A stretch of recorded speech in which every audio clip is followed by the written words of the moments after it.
దేవుని నామమునకు మహిమ కలుగులాగున మనమందరము కలిసి ఆంధ్ర క్రైస్తవ కీర్తనల పుస్తకము నుండి 67వ సంగీతాన్ని పాడుకుంటూ మన పరిశుద్ధ ఆరాధనను కొనసాగించుకుందాము. శాశ్వతుడా విస్మయముంది నేను నీ స్వంత హస్త సృష్టి చూడగా నీ స్వరం విందున్ ఊరులయందు యేసు ప్రభు నిన్నారాధింతును. ఓ రక్షకా నీ స్తుతి పాడేదన్ నూరంతలన్ మహాదేవా నా రక్షకా నమస్కరింతు నిన్ మారానియో మహాదేవా. వృక్షంబులందున్ అడవులలోనే పక్షుల పాట లాలకింతును. తక్షణమగ్ర పర్వతంబు నుండి అక్షులతో నీ మహిమగందున్. ఓ రక్షకా నీ స్తుతి పాడేదన్ నూరంతలన్ మహాదేవా నా రక్షకా నమస్కరింతు నిన్ మారానియో మహాదేవా. ప్రార్థించుదము. రెండవ ఆరాధన క్రమమును పాటించుకుందాము. దేవుడు ఆత్మ గనుక ఆయనను ఆరాధించు వారు ఆత్మతోనూ సత్యముతోనూ ఆరాధించవలెను. మన ప్రభు అయిన యేసు క్రీస్తు గారి నుండి తండ్రి అయిన దేవుని నుండి కృపా సమాధానములు మీకు కలుగును గాక.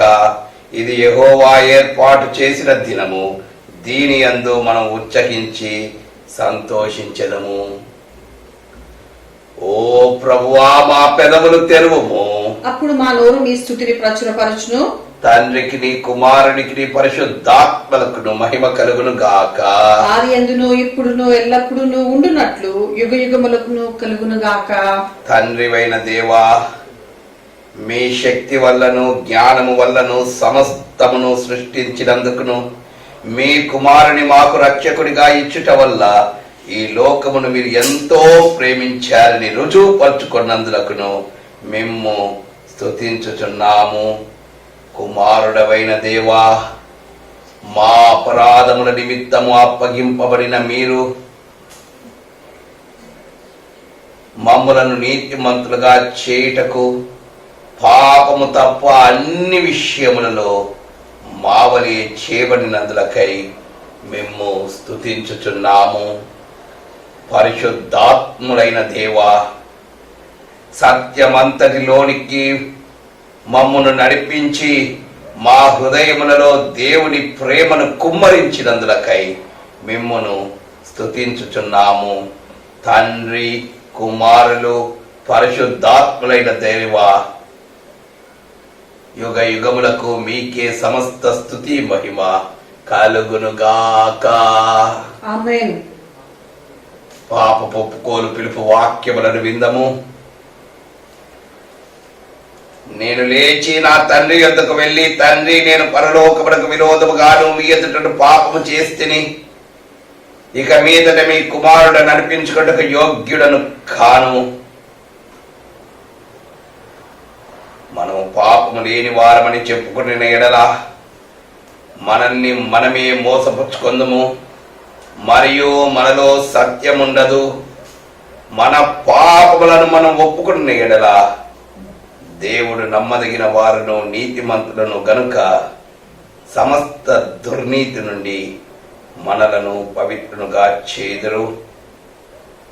మనం మోకరించి మౌనముగా నుండి మనలను మనం పరీక్ష చేసుకుందాము. సర్వశక్తి గల దేవుని ఎదుట మనమందరం కూడా నిర్దోషమైన వారముగా ఉండునట్లు మన మీద మోపబడిన పాపములు, ఈర్ష్యలు, ద్వేషములు, పగలు, పర సమాధానమును గ్రహించక, సర్వశాంతిని గ్రహించక, సృష్టి ఎడలను మనం చూపించుచుంటున్న విరోధమును, పగను, క్షమించలేని తరమును, వీటన్నిటిని జ్ఞాపకం చేసుకుంటూ దీన హృదయముతో, దీన స్వరముతో అపరాధిని, దేవా పాపిని అని ఆలాపన చేస్తూ మన తప్పిదములను దేవుని దగ్గర ఒప్పుకుందాము. దేవా పాపిని నిన్నాశ్రయించాను,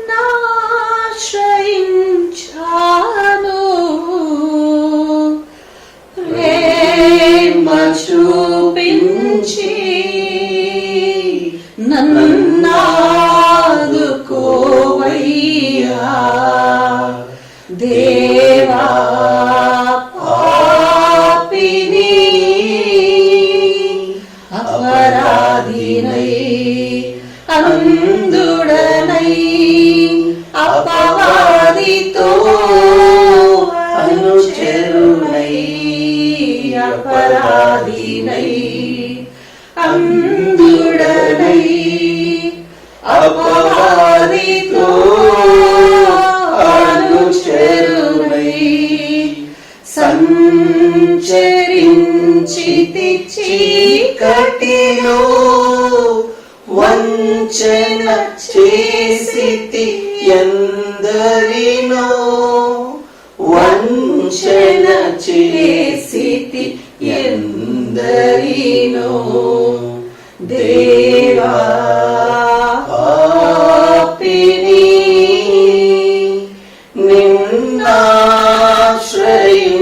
నిన్నాశ్రయించాను, ప్రేమ చూపించి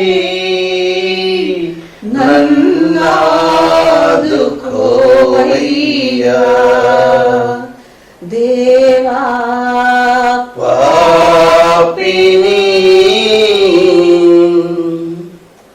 సర్వశక్తియు కనికరము గల దేవుడు మీ సమస్త పాపములను క్షమించి వారి నుండి మిమ్మల్ని విడుదల చేసి మీ నడతను దిద్దుకొనుటకు తగిన సమయము దయచేసి పరిశుద్ధాత్మ యొక్క కృపయు ఆదరణయు మీకు అనుగ్రహించుదురుగాక. ఆమేన్. దేవునికి స్తోత్రము కలుగునుగాక. ప్రభు మీకు తోడయుండును గాక. మీ ఆత్మకును తోడయుండును గాక. ప్రార్థించుదము. పెంతెకోస్తు పండుగ తరువాత రెండవ ఆదివారము పర్యావరణ ఆదివారము. సృష్టి విడుదల కొరకు మూలుగుట. అంశము సృష్టి విడుదల కొరకు మూలుగుట. ప్రార్థన. సర్వశక్తి గల దేవా, భాగ్యవంతమైన మీ సృష్టిని బట్టి మేము బహుగా సంతోషించుచున్నాము. మీ మహిమను మీ సృష్టిలో చూచుచున్నాము. మీరు మా మధ్యకు వచ్చుట నిత్యము మాతో నిలిచియుండు మీ సన్నిధికి సూచనగా ఉన్నది. మీ మహిమ కొరకు మీరు మాకిచ్చిన దానినంతటినీ సద్వినియోగము చేసుకున్నట్లు, మీ సృష్టిని మేము సంరక్షించున్నట్లు మాకు సహాయము చేయము. మీ కుమారుడైన యేసుక్రీస్తు గారి ఎదుట మీరు సృజించిన సృష్టి యొక్క శక్తి బలముల నుంచి తిరిగి మీతోనూ పరిశుద్ధాత్మతోనూ సదా జీవించుచు పరిపాలించుచునుండు మీ కుమారుడైన యేసుక్రీస్తు గారి ద్వారా దయచేయుము. ఆమేన్. దయచేసి కూర్చోనండి. ప్రభునందు ప్రియమైన వారలారా, చిన్నపిల్లలందరికీ వెరీ వెరీ గుడ్ మార్నింగ్. చాలా పొడుగైన ఎండల కాలం సెలవులు వచ్చినాయి కదా మీకు. ఇంకా ఆగస్టు వరకు ఉంటుందేమో, మరి మీకు తెలియదు. సెప్టెంబర్ తెరుస్తారేమో మీ బడులు. కనుక మీరు ఆటోమేటిక్గా ప్రమోట్ అవుతున్నారు చాలా మంది. కంగ్రాచులేషన్స్. మరి ఈరోజు మనం నేర్చుకోవాల్సింది ఏంటంటే, కరోనా మనకు ఎందుకు వచ్చింది. ఈరోజు పర్యావరణ ఆదివారం. కరోనా మనకు ఎందుకు వచ్చింది అంటే, మనము బాగా గుర్తుపెట్టుకోవాలి. మీరు క్లాస్లో ఉండేటప్పుడు మీరు గమ్మున కూర్చొని ఉంటారు. క్లాస్లో పక్కన ఎవడన్నా ఉంటాడు, వాడిని పోయి మీరు కొట్టినారనుకో, వాడు ఏం చేస్తాడండి, తిరిగి పటాన్ని కొడతాడు. ఎందుకు కొడతాడు? మీరు కొట్టినారు కాబట్టి ఆయన తిరిగి కొడతాడు. ఒకవేళ కొట్టలేకపోయినా ఇంకొక రోజు అయినా కొడతాడు. అప్పుడే కొట్టలేకపోయినా ఇంకొక రోజు కొడతాడు కదా. కొట్టి ఏం రాకొట్టినా అంటే, ఆ రోజు నన్ను కొట్టినావు కదా అని అంటాడు. కరోనా కూడా అంతేనండి. సృష్టిని మనం కొడితే సృష్టి మనల్ని కొడుతుంది. ఇన్నాళ్ళు మనం ఏం చేసినామంటే, సృష్టిని బాగా కొట్టినాం. ఈ చెట్టు పెరగకుండా భూమిలో ప్లాస్టిక్స్ అన్ని వేసినాం. ఈ చెట్టు పెరగకుండా లోకమంతా చుట్టూ కాంక్రీట్ అడవులన్నింటినీ లేపినాం. చెట్లుండే అడవులన్నింటినీ కొట్టేసి, తర్వాత ఇంట్లో చెట్లకు కూడా మనం నీళ్లు పోయాం, చెట్లు పెంచాం. కనుక మనకందరికి ఏమైపోయింది, పీల్చుకునేదానికి మంచి గాలి లేదు. మోటార్ సైకిళ్ళు, కార్లు ఇవన్నీ చేసి సృష్టిని ఏం చేసినాం, మనం కొట్టినాం.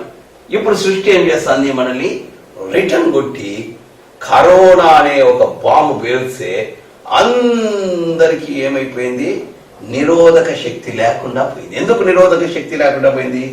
గ్రీన్ ఆకులో నుంచి వచ్చే గాలి మనకేమిస్తుంది, ఆక్సిజన్ ఇస్తుంది. ఫ్యాన్ లో నుంచి వచ్చే గాలి ఆక్సిజన్ ఇస్తుందా? ఏమి కార్బన్ డైఆక్సైడ్ ఇచ్చేది. ఏమంటే చల్లగా ఉంటుంది అంతేగాని ఏసీలో నుంచి వచ్చే గాలిలో కార్బన్ డైఆక్సైడ్ ఉంటుందా, ఆక్సిజన్ ఉంటుందా? ఉండదు. కార్బన్ డైఆక్సైడే ఉంటుంది. కనుక చల్లగా ఉంటాయి.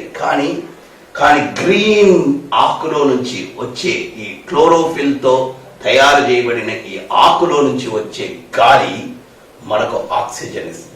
దీన్ని లేకుండా మనం సృష్టిని కొట్టినాం కాబట్టి ఇప్పుడు సృష్టి మనల్ని పీల్చుకునేదానికి చేత కాకుండా కరోనాతో మనల్ని తిరిగి కొట్టుచున్నది. కనుక చిన్నపిల్లలు, వాట్ వీ షుడ్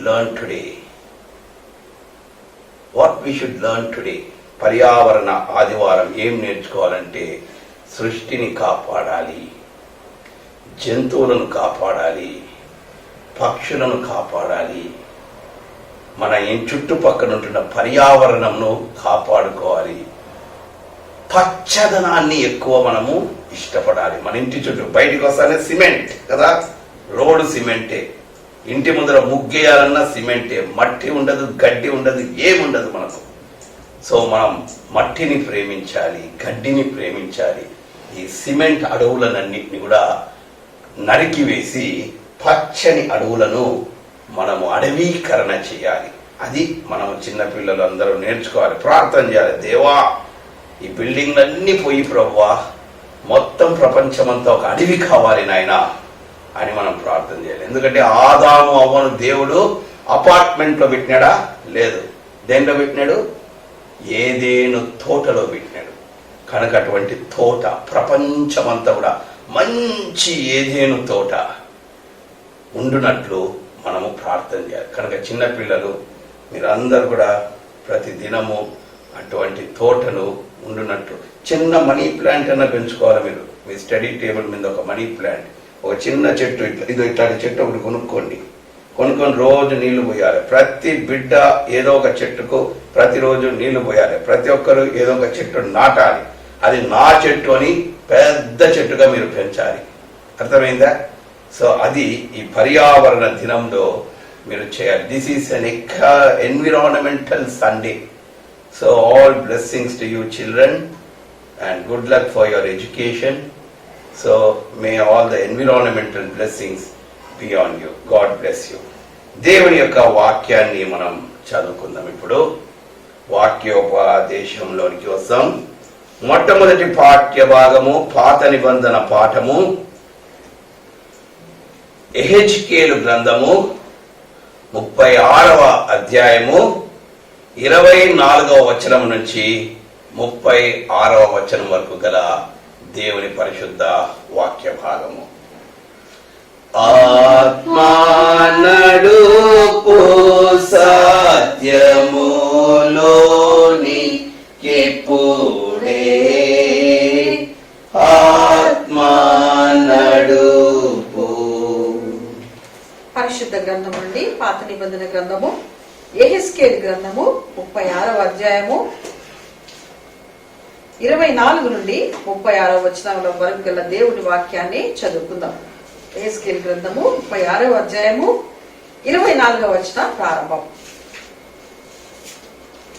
నేను అన్యజనములలో నుండి మిమ్మల్ని తోడుకొని ఆయా దేశములలో నుండి సమకూర్చి మీ స్వదేశములోనికి మిమ్మల్ని రప్పించెదను.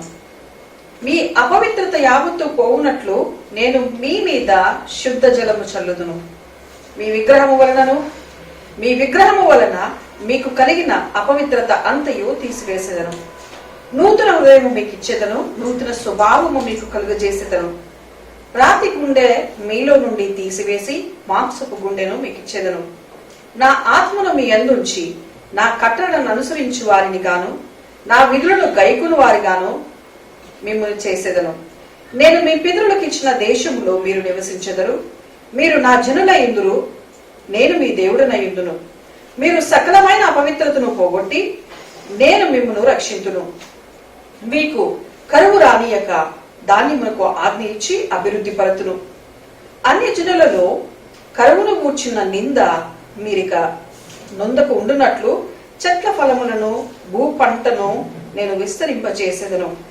అప్పుడు మీరు దుష్ప్రవర్తనను మీరు చేసిన దుష్క్రియలను మనసునకు తెచ్చుకొని మీ దోషములను బట్టియు హేయ క్రియలను బట్టియు మిమ్మల్ని మీరు అసహించుకొందురు. మీ నిమిత్తము నేను ఇలాగున చేయుట లేదని తెలుసుకునుడి. ఇదే ప్రభువైన యెహోవా వాక్కు. ఇశ్రాయేలీయులారా, మీ ప్రవర్తనను గూర్చి చిన్నబోయి సిగ్గుపడుడి. మీ దోషము వలన మీకు కలిగిన అపవిత్రతను నేను తీసివేసి మీ పట్టణములలో మిమ్మును నివసింపజేయువాడు పాడైపోయిన స్థలములు మరలా కట్టబడును. మార్గస్థుల దృష్టికి పాడుగాను నిర్జనముగాను అగుపడిన భూమి సేద్యము చేయబడును. పాడైన భూమి ఏదేను వనము వలె ఆయననియు పాడుగాను నిర్జనముగానున్న ఈ పట్టణములు నివాసులతో నిండి ప్రాకారము కలవాయననియు జనులు చెప్పుదురు. అప్పుడు యెహోవానైన నేను పాడైపోయిన స్థలములను కట్టువాడననియు పాడైపోయిన స్థలములలో చెట్లు నాటువాడననియు మీ చుట్టూ శేషించిన అన్ని జనులు తెలుసుకుందురు. యెహోవానైన నేను మాట ఇచ్చిన్నాను, నేను దాన్ని నెరవేర్తును. ఇంతటితో మొదటి పాఠం సరే. ఓ దేవా వందనము, ఓ దేవా వందనము, ఓ దేవా వందనము. మనమందరము కలిసి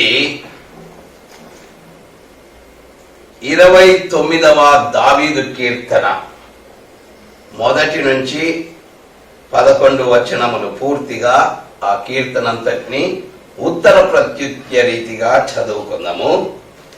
దావీదు కీర్తన 29వ సంగీతము 1వ వచన ఉత్తర ప్రత్యుత్తర రీతిగా పాఠ్య భాగము ప్రారంభము. దైవపుత్రులారా, యెహోవాకు ఆరోపించుడి, ప్రభావ మహత్యములను యెహోవాకు ఆరోపించుడి. యెహోవా నామమునకు చెందవలసిన ప్రభావమును ఆయనకు ఆరోపించుడి. ప్రతిష్ఠితములకు ఆభరణములను ధరించుకుని ఆయన ఎదుట సాగిలపడుడి. యెహోవా స్వరము జలముల మీద వినపడుచున్నది. మహిమగల దేవుడు ఉరుము వలె గర్జించుచున్నారు. మహాజలముల మీద యెహోవా సంచరించుచున్నారు. యెహోవా స్వరము బలమైనది, యెహోవా స్వరము ప్రభావము గలది. యెహోవా స్వరము దేవదారు వృక్షములను విరుచును.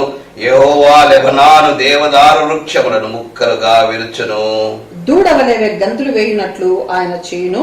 లెబనోను షిమ్యోనును గురుపోతు పిల్లల వలె గంతులు వేయినట్లు ఆయన చేయును. యెహోవా స్వరము అగ్ని జ్వాలలను ప్రజ్వలింపచేయుచున్నది. యెహోవా స్వరము అరణ్యమును కదిలించును. యెహోవా కాదేశు అరణ్యమును కదిలించును. యెహోవా స్వరము లేళ్లను ఈనజేయును. అది ఆకులు రాల్చును. ఆయన ఆలయములో నున్నవన్నీ ఆయనకే ప్రభావము అనుచున్నవి. యెహోవా ప్రళయ జలముల మీద ఆసీనుడాయను. యెహోవా నిత్యము రాజుగా ఆసీనుడై ఉన్నాడు. యెహోవా తన ప్రజలకు బలమును అనుగ్రహించును. యెహోవా తన ప్రజలకు సమాధానం కలుగజేసి వారిని ఆశీర్వదించును. తండ్రి కుమార శుద్ధాత్మకును తగు స్తుతి మహిమలు కల్గుగాక. ఆది ఇప్పుడు ఎల్లప్పుడు అయినట్లు యుగములనామేన్. తండ్రి కుమార శుద్ధాత్మకులు దగు స్తుతి మహిమలు కల్గునామేన్. పత్రికా పాఠముగా అపోస్తుడైన పౌలు రోమీలకు రాసినటువంటి పత్రిక 8వ అధ్యాయము 18 నుండి 24వ వచనముల వరకు గల దేవుడి వాక్యాన్ని చదువుకున్నాం. రోమీలకు రాసిన పత్రిక 8వ అధ్యాయము 18వ వచనం ప్రారంభము. మన ఎడల ప్రత్యక్షము కాబోవు మహిమ ఎదుట ఇప్పటి కాలపు శ్రమలు ఎన్నదగినవి కావని ఎంచుచున్నాను. దేవుని కుమారుల ప్రత్యక్షత కొరకు సృష్టి మిగుల ఆశతో తేరి చూచుచూ కనిపెట్టుచున్నది. ఏలయనగా సృష్టి నాశనమునకు లోనైన దాస్యములో నుండి బడింపబడి దేవుని పిల్లలు పొందబోవు మహిమగల స్వాస్యమును పొందుదునను నిరీక్షణ గలదై స్వేచ్ఛగా కాక దానిని లోబరిచిన వాని మూలముగా వ్యర్థపరచబడెను. సృష్టి యావత్తు ఇది వరకు ఏకగ్రీవముగా మూలుగుచు ప్రసవ వేదన పడుచున్నదని ఎరుగుదుము. అంతేకాదు ఆత్మ యొక్క ప్రథమ ఫలముల నొందిన మనము కూడా దత్తపుత్రత్వము కొరకు అనగా మన దేహము యొక్క విమోచనము కొరకు కనిపెట్టుచు మనలో మనము మూలుగుచున్నాము. ఏలయనగా మనము నిరీక్షణ కలిగిన వారమై రక్షింపబడితిమి. నిరీక్షింపబడినది కనబడినప్పుడు నిరీక్షణతో పని ఉండదు. తాను చూచుచున్న దాని కొరకు ఎవడు నిరీక్షించును? ఇంతటితో 2వ పాఠం సరే. ఓ దేవా వందనము, ఓ దేవా వందనము, ఓ దేవా వందనము. పరిశుద్ధ సువార్త పాఠము చదివి వినిపించబడును. పరిశుద్ధ సువార్త పాఠము పరిశుద్ధ యోహాను గారి సువార్త 20వ అధ్యాయము 19వ వచనము నుండి 23వ వచనం వరకు గల దేవుని పరిశుద్ధ వాక్య భాగము చదవబడగా విందము. యోహాను సువార్త 20వ అధ్యాయము 19 నుండి 23వ వచనం వరకు గల దేవుని పరిశుద్ధ సువార్త భాగము.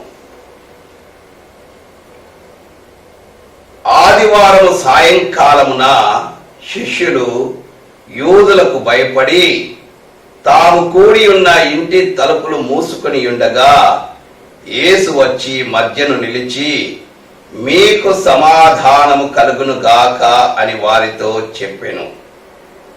ఆయన అలాగున చెప్పి వారికి తన చేతులను ప్రక్కలను చూపగా శిష్యులు ప్రభువును చూచి సంతోషించిరి. అప్పుడు యేసు మరలా మీకు సమాధానము కలుగును గాక, తండ్రి నన్ను పంపిన ప్రకారము నేను పంపుచున్నానని వారితో చెప్పెను. ఆయన ఈ మాటలు చెప్పి వారి మీద ఊది, పరిశుద్ధాత్మను పొందుడి. మీరు ఎవరి పాపములు క్షమింతురో అవి వారికి క్షమింపబడును, ఎవరి పాపములు మీరు నిలిచియుండనిత్తురో అవి నిలిచియుండునని వారితో చెప్పెను. ఇంతటితో పరిశుద్ధ సువార్త పాఠ్య భాగము సరి. ఓ క్రీస్తు స్తోత్రములు, ఓ క్రీస్తు స్తోత్రములు, ఓ క్రీస్తు స్తోత్రములు. ఇది సజీవ క్రీస్తు యొక్క సజీవ వాక్కు. తలలు వంచండి, చిన్న ప్రార్థన చేసుకుందాం. గొప్ప దేవా, వాక్యమై సర్వాంతర్యామివై ఉన్న దేవా, మాలో ఈ సమస్త సృష్టిలో కూడా ప్రత్యక్షమగుచుంటున్న దేవా, మీ వాక్యము మా పాదములకు దీపము, మా త్రోవకు వెలుగైయుండులాగున సర్వ సృష్టికి తండ్రి మరి సమాధానమై ఉండునట్లు నాతో, మాతో, మా సృష్టితోనూ మాట్లాడమని, మమ్మును మీతో సమాధానపరచమని మా ప్రార్థన. నాయనా, ప్రసంగించుటకు బలహీనుడైన నన్ను మీ శిలువ చాటున మరుగు చేసుకుంటూ నా నోటి మాటలు, నా హృదయ ధ్యానం మీ దృష్టికి అంగీకారముగా చేయమని అతి వినయముతో వేడుకొనుచున్నాను తండ్రి. ఆమేన్. ప్రభునందు ప్రేమైన వాళ్ళారా, యేసు క్రీస్తు ప్రభుల వారి యొక్క శ్రేష్టమైన దివ్యమైన నామములో ఈ దినము మరి యొక్క పర్యావరణ పండగలో దేవుని ఆరాధన చేసేదానికి ఎవరి కుటుంబములలో వారు కొందరు గుడిలోకి కూడా వచ్చి మరి ఆరాధన చేస్తుంటున్న మీ అందరికి కూడా నా హృదయపూర్వక వందనాలు. దక్షిణ ఇండియా క్రైస్తవ సంఘ పంచాంగము ప్రకారము మరి దినము పర్యావరణ ఆదివారముగా గుర్తించి ఉంటున్నాం. మరి ఈ దినము నుంచి మరి సృష్టి గురించి మనము ఎక్కువగా ఆలోచన చేసే పరిస్థితులను మరి గడిచిన 4-5 సంవత్సరాల నుంచి కూడా మనం చేస్తూ ఉంటున్నాం. దక్షిణ ఇండియా క్రైస్తవ సంఘ చరిత్రలో మరి రైడర్ దేవప్రియం తండ్రి గారి కాలంలో నుంచి పర్యావరణం మీద ఒక గొప్ప దృష్టిని పెట్టి ఫస్ట్ ఒక డిపార్ట్మెంట్, చిన్న డిపార్ట్మెంట్ను తయారు చేసి ఉంటున్నారు. దాని తర్వాత అది ఎదిగి ఎదిగి ఎదిగి ఇప్పుడు ఒక పెద్ద మంచి డిపార్ట్మెంట్గా మరి ప్రతి డయాసిస్లో కూడా ఒక్కొక్క డైరెక్టర్ కలిగి ఉన్న మరి ఆ డిపార్ట్మెంట్గా పెరిగి ఉంటున్నది. గడిచిన సంవత్సరం వరకు, అంటే ఈ కౌన్సిల్ జరగక ముందు వరకు రాయలసీమ అధ్యక్ష మండలంలో కూడా మరి ఈ పర్యావరణ బోర్డును మనం బిడి ప్రసాదరావు తండ్రి గారి కాలంలో మనం స్థాపన చేసుకుని ఉన్నాం. మరి మొట్టమొదటి డైరెక్టర్ గారు రెవరెండ్ థామస్ బాబు గారు మరి ఇప్పుడు జమ్మలమడుగులో వారు పనిచేస్తున్నారు. వారు మొట్టమొదటి డైరెక్టర్గా మరి ఈ యొక్క డిపార్ట్మెంట్కు సేవ చేసి ఉంటున్నారు. అప్పుడు నేను యూత్ బోర్డు డైరెక్టర్గా ఉండి ఉంటున్నాను. తర్వాత దీన్ని ఏం చేసినారంటే ఒక బోర్డుగా మార్చి మరి నన్ను ఆ పిదప డైరెక్టర్గా చేసినారు. ఇప్పుడు మొన్న కౌన్సిల్ జరిగింది, ఆ బోర్డే లేకుండా చేసినారు. ఏమంటే మళ్ళా సుబుద్ధి బాబును బోర్డులో తీసుకోవడం కష్టం అనుకున్నారో మరి ఎట్టనో తెలియదు, కానీ ప్రస్తుతము రాయలసీమ అధ్యక్ష మండలములో పర్యావరణం యొక్క బోర్డే లేదు. ఆ బోర్డుకు ఎవరు కూడా డైరెక్టర్గా కానీ ఆ డిపార్ట్మెంట్గా కానీ బోర్డుగా కానీ దాన్ని గుర్తించలేదు. ఇది మన యొక్క దుస్థితి.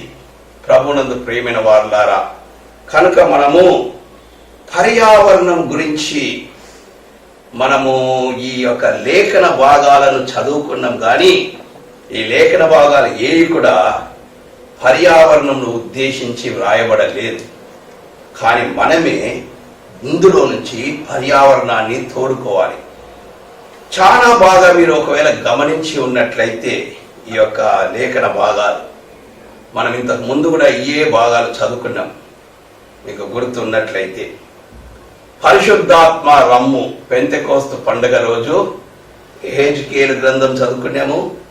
తర్వాత యోహాను సువార్త భాగము సేమ్ ఆ రోజు ఏం బైబిల్ పాఠాలో ఈ రోజు కూడా అవే బైబిల్ పాఠాలు. తర్వాత పత్రిక పాఠము ఆ రోజు అపోస్తుల కార్యంలో చదివినాం, కానీ ఈ రోజు చదివిన ఈ పత్రిక పాఠము నేను ప్రసంగం చేస్తూ ప్రసంగంలో లాస్ట్ లో ఆ రోజు ఈ వాక్య భాగాన్ని కూడా నేను చదివినాను. ఎందుకంటే పరిశుద్ధాత్మ తర్వాత ఈ రెండవ ఆదివారం త్రిత్వపు ఆదివారం గురించి మనం ధ్యానం చేసిన తర్వాత మనం ధ్యానం చేయాల్సింది ఏంటంటే, ఈ సృష్టితో మనము అమైక్యం కావాలండి. మొట్టమొదటి పాఠ్యభాగము రాసినప్పుడు నేను మంచి ఎక్స్ప్లెనేషన్, మనం యెహెజ్కేలు గ్రంథం చాలాసార్లు చదువుకుంటూ వచ్చినాం. ఈ ఇశ్రాయేలీలకు ఒక మంచి కల్చర్ ఉంది. ఒకసారి మేము బుడకాయల కోటలో బిడి ప్రసాద్ గారి తండ్రి గారితో green school programme, Rayalaseema diocese లో ఉన్న స్కూల్స్ అన్నిట్లో కూడా మరి పచ్చని చెట్ల గ్రీన్ స్కూళ్ళన్నింటినీ పచ్చ స్కూళ్ళగా చేయాలని 8 స్కూళ్ళలో గ్రూప్స్ ఉంటారు కదండి. గాలి గ్రూప్ ఒకరు, భోజనం గ్రూప్ ఒకరు, తర్వాత శుభ్రత గ్రూప్ ఒకరు, చెత్త గ్రూప్ ఒకరు, ఇటువంటి అన్ని గ్రూపులు చేసి ఒక పీరియడ్ పెట్టి ఆ పీరియడ్ లో ప్రతి క్లాస్ వాళ్ళు మరి గాలి వాళ్ళందరూ పోయి మా ఈ స్కూల్లో గాలి ఎట్లా వస్తుంది, కరెక్ట్ గా గాలి వస్తుందా లేదా, గాలికి తగినట్లు కిటికీలు ఉన్నాయా లేవా, లేకుంటే మనం గాలి బాగా వచ్చేటట్టుగా ఏం చేయాలని చిన్న చిన్న పిల్లలు ఒక్కొక్క క్లాస్ లో 1వ తరగతి వాళ్ళు 2వ తరగతి వాళ్ళు రోజుకు ఒక రోజు పీరియడ్ ఉంటుంది కాబట్టి వాళ్ళు ప్రాజెక్ట్స్ చేస్తారు, ఆలోచనలు చేస్తారు, తర్వాత సొంతంగా డబ్బులు కలెక్ట్ చేస్తారు. ఒక సోషల్ వర్క్ యాక్టివిటీ స్కూల్స్ లో ప్రారంభమవుతుంది. దీన్ని చేయాలని ఎంత ప్రయత్నించినా కూడా మరి ఎందుకో మరి రాయలసీమ అధ్యక్ష మండలంలో ఆ దినాలలో అంత సహకారం లేకుండా పోయింది. కానీ తర్వాత భోజనం, ఒక్కొక్కరు ఏమేం భోజనాలు తింటున్నారు, ఆరోగ్యకరమైన తిండి తింటున్నారా, పిజ్జాలు కుర్కురేలు ఇవన్నీ తింటున్నారా స్కూళ్ళల్లో, ఇవన్నీ చేసేదానికి ఇటువంటి ప్రోగ్రామ్స్ మనము గ్రీన్ స్కూల్ ప్రోగ్రామ్స్ చేసేదాని కొరకు మరి టీచర్లకు అందరికీ ట్రైనింగ్ ఇచ్చేదానికి మరి ఆ దినము బిడి ప్రసాదరావు తండ్రి గారు ఆ దినమంతా భార్యాభర్తలు ఇద్దరు వచ్చి బురకాయల కోటలో ఉండి మరి అబ్రహాం బాబు గారు వాటిని నిర్వహించి ఉంటున్నారు. మరి పోలీసు ఇన్స్పెక్టర్ను కూడా పిలిపించి ఆ చుట్టుపక్కలంతా చెట్లు నాటి మరి ఎంతో పచ్చని కార్యక్రమాలు ఆలోచన చేసి, అప్పుడు థామస్ బాబు గారే డైరెక్టరు, కానీ నేనే ఆ కార్యక్రమాన్ని నడిపించినను. అది నడిపించేటప్పుడు మొట్టమొదటి టాక్ ఏం చేసామంటే, చెట్లు నాటే యొక్క సంస్కృతి గురించి బైబిల్ ఏమన్నా మాట్లాడుతుందా అని మాట్లాడేదానికి, టీచర్లకు నేర్పించేదానికి ఇప్పుడు ఏసీటీసీలో పాత నిబంధన ప్రొఫెసర్ గా ఉంటున్న రెవరెండ్ కేజే ప్రేమ్వర్ధన్ బాబు గారిని పిలిపించినామండి. బాబు గారు వచ్చి చక్కటి బోధ చేసినారండి. ఏం చేసినారంటే, ఇశ్రాయేలీల యొక్క సంస్కృతి ఏంటంటే, వాళ్ళు ఎక్కడ ఉంటే అక్కడ చెట్ల కింద ఉంటారు, ఫుల్గా చెట్లు నాటుకుంటారట, పెద్ద పెద్ద చెట్లు. ఆ చెట్లు అనేది వాళ్ళ కల్చర్. చెట్లు లేకపోతే వాళ్ళకు మతమే లేదు, వాళ్ళకు మనుగడే లేదు. అటువంటి సాంప్రదాయం వాళ్ళది. అందుకే బబులోనీయులు ఇశ్రాయేలీలను వాళ్ళ దేశాలను ఆక్రమించుకోవాలంటే ఏం చేయాలంటే, మొట్టమొదటి వచ్చి వాళ్ళ చెట్లన్నింటినీ నరికేసేవాళ్ళంట. చెట్లన్నింటినీ నరికేసేవాళ్ళు. అమ్మా చెట్లు చెట్లు అని ఆలోచిస్తా అంటే ఆ మెంటలీ దెబ్బతినిపోతారు వాళ్ళు. అప్పుడు వాళ్ళని యుద్ధంలో గెలిచడం చాలా సులభం. చెట్లు పోయినాయి అని ఆలోచించుకుంటే యుద్ధంలో ఈజీగా ఓడిపోతారు. ఆ విధంగా బబులోనీయులు ఈ యొక్క ఇశ్రాయేలీలందరినీ ఓడగొట్టి పిలుచుకొని పోతారు. అప్పుడు ఎజికేల్ అనే పాస్టర్ గారు కూడా ఆ దేవాలయంలో ఒక యాజకుడు బందీ అయి పోయిన తర్వాత, నేను ఇంతకు ముందు కూడా ఈ చరిత్ర అంతా చెప్పాను మీకు అందరికీ. 5 సంవత్సరాల తర్వాత ఆయన దర్శనాన్ని చూస్తాడు. ఆ దర్శనాలలో ఇశ్రాయేలు చేసిన పాపము, సృష్టిని వాళ్ళు జాగ్రత్తగా చూసుకోలేరు కనుక మిగతా వాళ్ళు వచ్చి చెట్టన్నిటిని పోగొట్టుకున్నారు. తర్వాత రెండవది ఏంటి వాళ్ళు చేసిన పాపాలు, ఇంకా వారు ఆ చెట్లన్నీ పోవడం వలన తర్వాత ఇతర ప్రాంతాలలో వాళ్ళు చెట్లన్నింటినీ పెంచకుండా కొన్ని ఊర్లను బాగా చేసుకోవడం, పట్టణీకరణ చేసుకునేదానికి అడవీకరణను తగ్గిస్తూ పట్టణీకరణ, యెరూషలేము దేవాలయాన్ని గొప్పగా కట్టుకోవాలని పట్టణీకరణ చేసుకుంటూ వేరే దగ్గర నుంచి మట్టి తెచ్చుకుంటూ ఇవన్నీ చేసుకోవడం వలన ఏమైపోయిందంటే అక్కడ ఉంటున్న పర్యావరణం దెబ్బతిని మిడతలకు ఇండు లేక ఆ మిడతలన్నీ వచ్చి వీళ్ళ మీద పడి వీళ్ళని నాశనం చేసినాయి. అవన్నీ ఉంటాయి ఇక్కడ. Everything has a link. సృష్టితో లింక్ ఉంది ఎజికేలు ప్రాంతంలో. కనుక ఆ యొక్క మిడతలన్నీ వచ్చి పడి నాశనం అయిపోతున్నప్పుడు ఎహెజ్కేలు గారు చూసి ప్రవచనాలలో తిడతాడండి. 12 అధ్యాయాల వరకు ఇశ్రాయేలీలను, 12వ అధ్యాయం నుంచి 34వ అధ్యాయం వరకు మొత్తం దేశాలన్నింటినీ తిడతాడండి. ఎట్లెట్లా మీరు పాపపు క్రియలు చేస్తుంటున్నారని. తర్వాత 36 నుంచి దేవుడు మిమ్మల్ని ఎట్లా రెస్టోర్ చేయబోతుంటున్నాడో ఆ మాటలు చెప్తూ మనం ఈ పాఠ్య భాగంలోకి వస్తామండి. ఈ పాఠ్య భాగంలోకి వచ్చినప్పుడు ఏం మాట్లాడుతున్నారు వాళ్ళంటే నింద. అందుకే మొట్టమొదటి పాఠ్య భాగంలో మనము ఏం చూస్తామంటే ఈరోజు యొక్క అంశము సృష్టి మూలుగుచున్నది.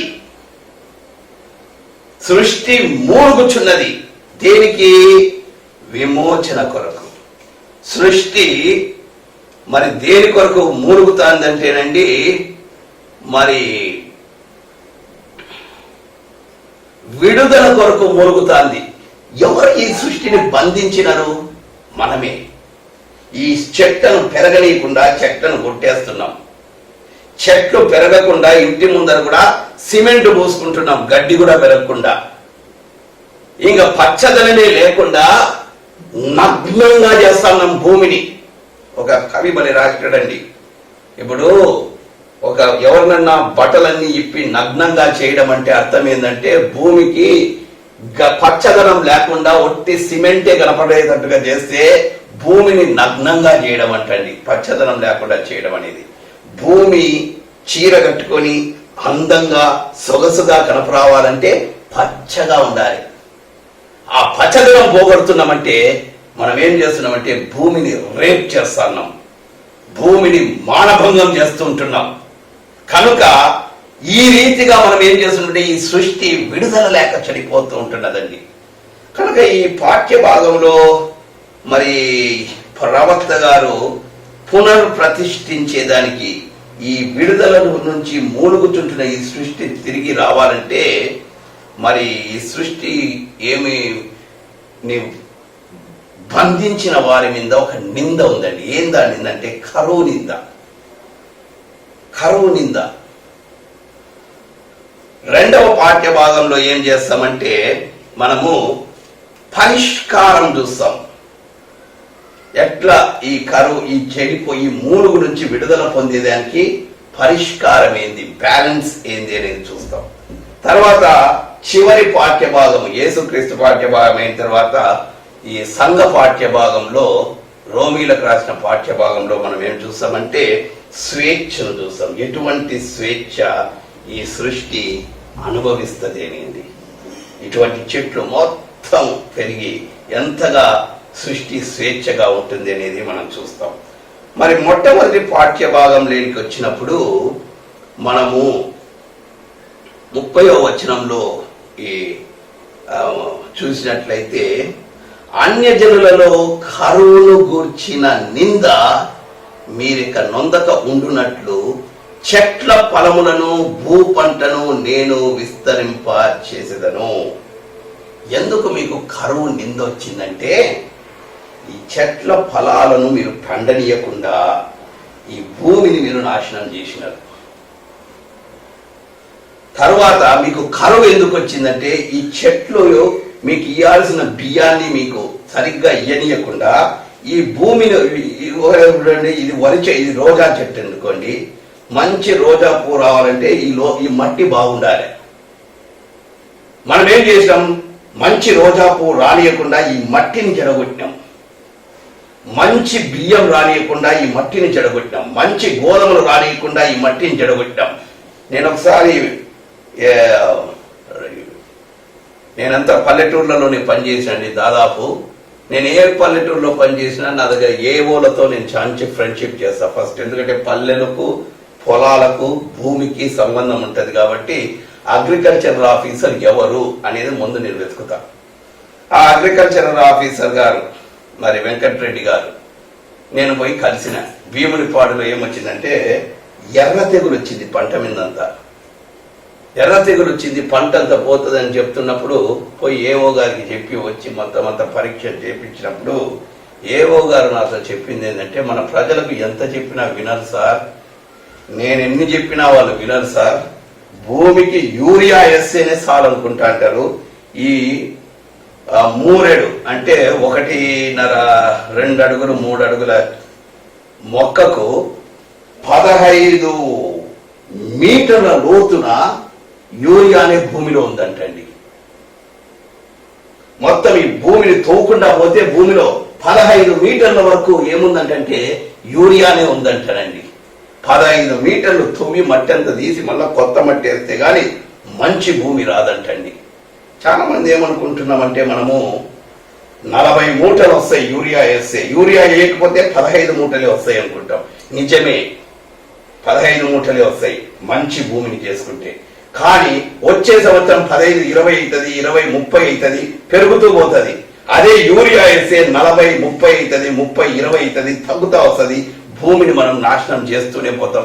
ఒక రోజు ఏ పంట పండేదానికి ఈ భూమి పనికిరాదు. ఒక రోజుకు ఈ భూమి రోడ్లకు, బిల్డింగ్లకు తప్ప పనికిరాదు. కాబట్టి మనం ఏం చేస్తామంటే ఈ భూమి మీద ఉన్న పచ్చదనము ఈ కోక ఇప్పేసి మనము దీన్ని మానభంగం చేస్తాం. ప్రభునందు ప్రియమైన వారలారా, అందుకే ఈ కరువు నింద మన మీద ఉండకుండా ఉండునట్లు మన భూమిని దేవుడు బాగా ఉంచుతాడు. తర్వాత భూమికి ఒక ఎకో జస్టిస్ ప్రిన్సిపల్స్ ఉన్నాయండి. సినాడులో ఏ మీటింగ్కి పోయినా కూడా వాళ్ళు నేర్పించేది ఏంటంటే, ఈ క్యానిబెరాలో మరి పర్యావరణ కాన్ఫరెన్స్ జరిగిందండి. ప్రపంచంలో ఉన్న వాళ్ళందరూ కూడా వచ్చినారు. 20 సంవత్సరం ఇదండి. 20, 50, 30 సంవత్సరానికంతా, ఇంకా 10 ఏళ్లకంతా భూమి వేడెక్కిపోతా ఉందండి. ఈ భూమి బాగా వేడెక్కిపోతా ఉంది, దానికి అదుపే లేదు. కరోనా అనేది ఈ రోజే కాదండి, ఎప్పటి నుంచో ఉంది అది. ఈ వైరస్ ఎప్పటి నుంచో ఉంది అది. కానీ ఈ వైరస్ సోకినా కూడా మనుషులు ఏం చేస్తారంటే దాన్ని తట్టుకుంటా ఉండేవాళ్ళు. వైరస్ లోపలికి ఎక్కినా కూడా ఆ వైరస్ మనల్ని చంపనీయకుండా, మన ఊపిరి శ్వాసను పోనీయకుండా మనం దాన్ని తట్టుకునే శక్తి మన మనుషులకు ఉండేది. ఎందుకు? ఇప్పుడు చెట్లన్నీ బాగా ఉన్నప్పుడు, గాలి బాగా ఉన్నప్పుడు, నువ్వు గాలిలో ఏ వదిలినా కూడా గాలి ఏం చేస్తుందంటే అండి, నువ్వు అని వదిలే కార్బన్ డైఆక్సైడ్ అంతటిని పీల్చుకుంటుంది. దాని లోపల నుంచి అని నువ్వు పీల్చుకుంటే ఆక్సిజన్ అది బయటికి ఇస్తుందండి పగులు పూట. కనుక మనం వదిలే గాలి ఇప్పుడు ఎక్కడికి పోవాలండి? యాడికి పోలే, సృష్టిలోనే ఉంది. మనం మొత్తం కార్బన్ డైఆక్సైడ్ ఎక్కువ ఉంది. అందుకే ప్రతి మనిషికి 2 చెట్లు ఉండాలి మనం బాగా బ్రతకాలంటే. ఇప్పుడు మా ఇంట్లో మేము 4 ఉన్నాం, నేను, నా భార్య, 2 పిల్లలంటే మా ఇంటి చుట్టూ 4 ఫుల్ గ్రోన్ చెట్లు ఉండాలి. ఉంటేనే అప్పుడు మేము ఆరోగ్యంగా ఉంటాం, మాలో మంచి ఇమ్యూనిటీ ఉంటుంది. కానీ ఇవన్నీ మనం మర్చిపోయినామండి. చెట్టు ఉంటే మా పునాది రైల్వే క్వార్టర్స్ లో పనిచేసండి, గుంటకల్లో నేను గుత్తిలో పనిచేసండి. ఏ ఇంటికి హౌస్ విజిటింగ్ పోయినా కూడా బాగా ఇంటి ముందంతా సిమెంట్ ముందర చాక్ పీస్లతో ముగ్గులు వేసింటారండి. ఇటువంటి తొట్లన్నీ తెచ్చి పెట్టుకొని చెట్లు, భూమిలో చెట్లే ఉండవు. ఊడ్చడం కష్టం సార్, చీమలు వస్తాయి సార్. తర్వాత ఈ పెద్ద పెద్ద చెట్లన్నీ కొట్టేసినారు. ఎందుకు కొట్టేసినారు అంటే చెట్లన్నీ వేర్లన్నీ వచ్చి ఏమంట ఫౌండేషన్ దెబ్బతీస్తాయంట. లక్షలు కోట్లు పెట్టి కట్టుకున్న ఇండ్లు సార్, గుణాలన్నీ దెబ్బతింటాయి సార్ ఈ చెట్లతో. వద్దు, కావాలంటే హ్యాంగింగ్ గార్డెన్స్ పెట్టుకుంటాం, సిట్అవుట్ గార్డెన్స్ పెట్టుకుంటాం, రూఫ్ టాప్ గార్డెన్స్ పెట్టుకుంటాం. అంత స్టైల్ మాటలు నేర్చుకున్నామండి, స్టైల్ సంస్కృతి నేర్చుకున్నామండి. ప్రభునందు ప్రేమైన వారలారా, ఇది కాదు. మనము కరువు నిందలు ఎందుకు పొందుతున్నామంటే ఈ రోగాన్ని తట్టుకోలేక ఈరోజు లక్షల కొద్ది ప్రజలు ప్రపంచమంతా ఎందుకు చచ్చిపోతుంటారంటే సృష్టిని మనం దెబ్బతీసినాం కాబట్టి అది మనల్ని దెబ్బతీస్తుంది. అందుకే 6 ఎకో జస్టిస్ ప్రిన్సిపల్స్ ను వాళ్ళు ఆలోచన చేశారు. మొట్టమొదటిది ఏంటంటే ఇన్సెంట్రిక్ వర్త్. ప్రతి దానికి ప్రతి విలువ ఉందండి. చెట్టుకు, భూమికి, చీమకు, పురుగుకు ప్రతి దానికి ఒక విలువ ఉంది. దేవుడు ప్రతి దానిని ఒక ఉద్దేశపూర్వకంగా చేశాడు. అన్ని తినేదానిగా చేసింది. ఒకసారి కోళ్ళు పుట్టింది మనం తినేదానికి, గొర్రె పుట్టింది మనల్ని తినే. నో, గొర్రె యొక్క ఉద్దేశము నీకు ఆహారం కాదు, పావురం యొక్క ఉద్దేశం నీకు బువ్వ కాదు. నీకు బువ్వ లేక దాన్ని కొట్టుకొని తింటాన్నావు. ఇంకా మనుషులు, మీరు కావాలంటే మీ దాంట్లో గూగుల్లో సెర్చ్ చేసి చూడండి, హ్యూమన్ ఫుడ్ చూడండి. జపాన్ లో పుట్టిన పిల్లలు తింటారు మంచిగా ఫ్రై చేసుకొని, వాళ్ళ రుచిగా ఉంటారంట. మనిషి తినాలంటే ఏమైనా తింటాడు, అది కాదండి. మనము సృష్టిని ఆలోచించాలి. ఒక్కటి చూడండి, ఒక ఆయన అడిగితే కాదు బాబు మీరు అన్ని ఏందట్ట మాట్లాడతారు, మనిషికి దేవుడు ఆత్మ ఇచ్చినాడంట. దేవుడు మనిషిలో జీవమును వాయువును ఊదగా మనిషి జీవాత్మ అయినాడట, శరీరము ఆత్మ అయినాడట. కనుక మనిషిని చంపితే తప్పు. కోడికి ఆత్మ లేదు, కోసుకొని తినొచ్చు, చికెన్ ఫ్రై చేయొచ్చు, చికెన్ 65 చేయొచ్చు. గొర్రెకు ఆత్మ లేదు, చంపొచ్చు, చికెన్ గొర్రె ఫ్రై చేయొచ్చు, బిర్యానీ చేయొచ్చు. తినేటప్పుడు నాకైతే చాలా గుర్తొస్తా ఉంటుంది అప్పుడప్పుడు నమిలేటప్పుడు ఎముకను కూడా. అప్పుడు అందుకే నేను మానేసేటప్పుడు తినడం లేదు. ఒకసారి చూడండి, యోహాను ఆది కాండము 6వ అధ్యాయము 16వ వచనము. మనము దేవుని వాక్యాన్ని కొంచెము అంటే ఇది వేరుగా ఒక్కొక్కసారి చదువుతూ ఉంటాం, కానీ బాగా ఆలోచన చేసి 6వ అధ్యాయం 16వ వచనంలో ఆ ఓడకు కిటికీ చేసి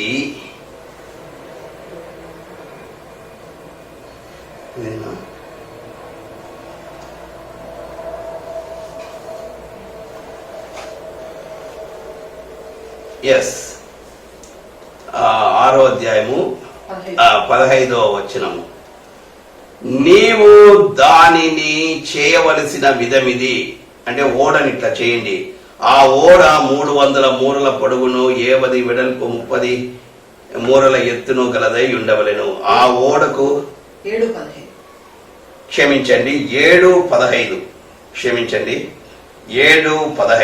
చూడండి 14వ వచనం, వీరే కాదు ఆయా జాతుల ప్రకారము ప్రతి మృగం అంటే ఏంటంటే జంతువే కదా, మృగమును, ఆయా జాతుల ప్రకారం ప్రతి పశువును, ప్రతి జాతుల ప్రకారం నేల మీద ప్రతి పురుగును, ఆయా జాతుల ప్రకారం ప్రతి పక్షియు, నానా విధములైన రెక్కలు గల ప్రతి పిట్టయు ప్రవేశించెను.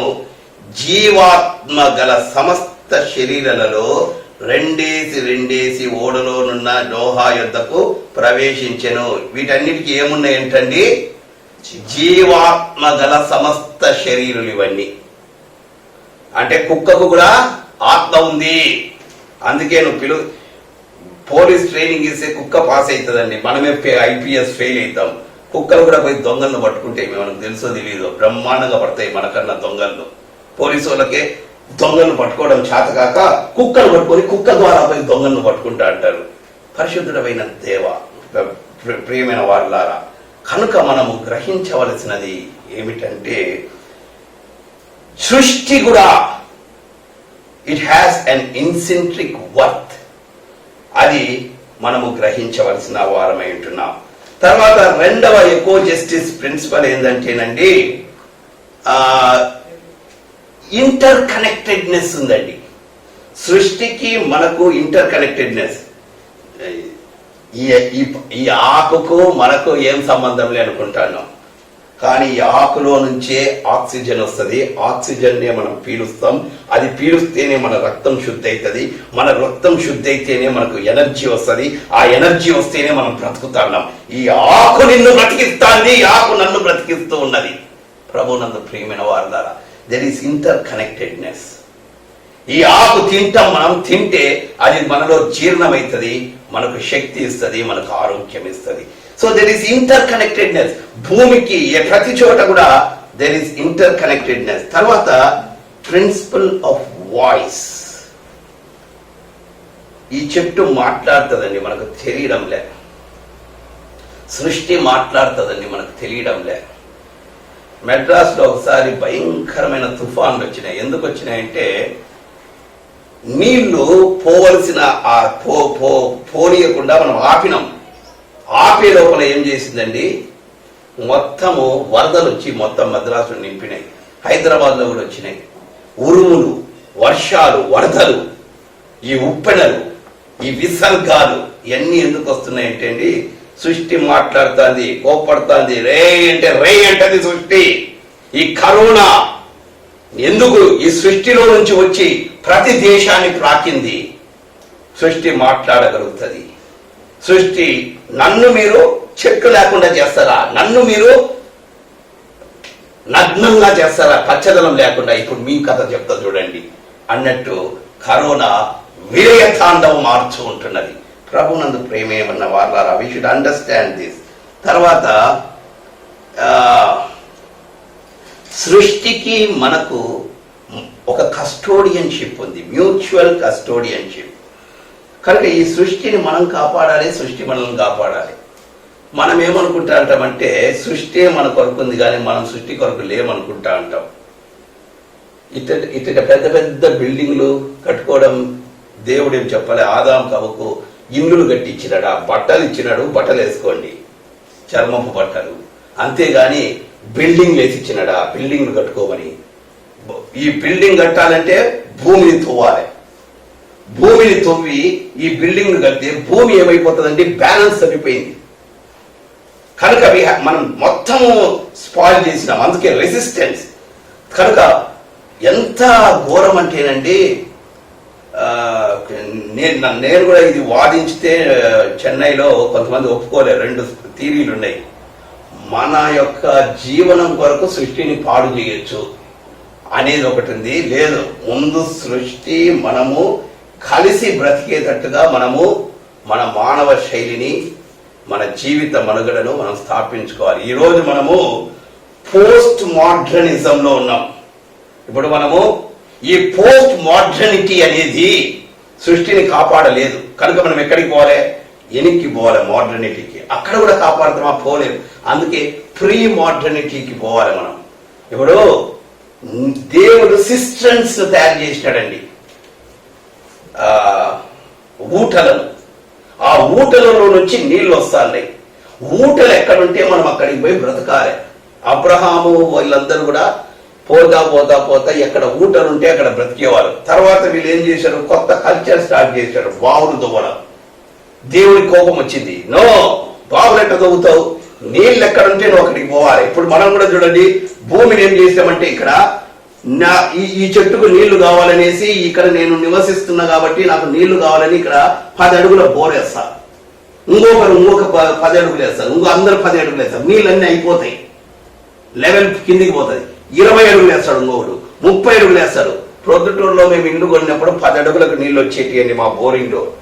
ఈ రోజు 800 అడుగులు లోపలికి వేస్తే కూడా మా మోటార్లకి నీళ్లు రాకుంటే మున్సిపాలిటీ వాళ్ళు వచ్చి మీరు మోటార్ వేసేదానికి లేదు, మా కనెక్షన్ తీసుకోండి అని చెప్పి అంటున్నారండి. 800 పైన వేల లోతు వేసే కూడా ఇప్పుడు నీళ్లు రావడం లేదండి. భూమి వేడెక్కిపోయిందండి. అందుకే ఈ యొక్క ప్రిన్సిపల్స్ అన్నిటినీ తయారు చేస్తూ భూమికి రెసిస్టెన్స్ ఉంది, ఇవన్నీ చేస్తూ వాళ్ళు ఏం చెప్పినారంటే అండి, మనము నీళ్ళు ఎక్కడుంటే మనం పోయి అక్కడ బ్రతకాలి, మనం ఉండే కాడ మనం గుంతలు తవ్వకూడదు. భూమికి బ్యాలెన్స్ తగ్గిపోయింది. దేవుడు భూమిని మంచిదిగా చేశాడు. అన్ని ఎక్కడుండేటి, కొండ ఎట్లుండాలనో అట్లనే ఉండాలి, భూమి ఎట్లుండాలనో అట్లనే ఉండాలి, చెట్లు ఎట్లుండాలనో, అడవులు ఎట్లుండాలనో అందరం అట్లనే ఉండాలి. అట్లుంటేనే బ్యాలెన్స్గా ఉంటుంది. అడవి పోగొట్టినా, కొండ పోగొట్టినా, ఏది పోగొట్టినా బ్యాలెన్స్ తప్పిపోతే భూమి వినాశనం అయిపోతుంది. కనుక దేవుడు ఈ రీతిగా దీన్ని చేసినాడు.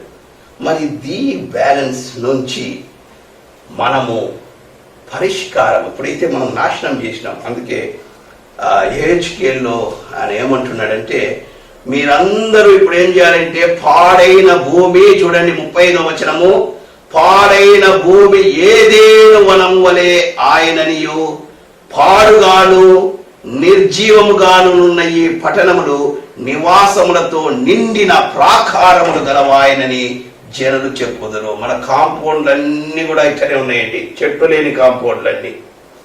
ఏమంటే ఫండ్స్ లేవు. ఒక చెట్టు నాటేయడానికి ఫండ్ కావాలండి. ఫోటోలు తీసుకొని పేపర్లో వేయించుకునే దానికి ఆడికో పోయి చెట్టు నాటుతారు. కానీ మన మిషన్ కాంపౌండ్, కడప కాంపౌండ్ ఎన్ని చెట్లు ఉన్నాయి. నేను చిన్నప్పుడు ఒక్కటి లేదు. సిఎంసి కాంపౌండ్ పుంగనూరులో చెట్లే లేవు, మొత్తం ఎడారి. ఏం లే బాబు, ఎవరు లే, నిరుత్సాహం. ముందు చెట్లు నాటాలి మనం.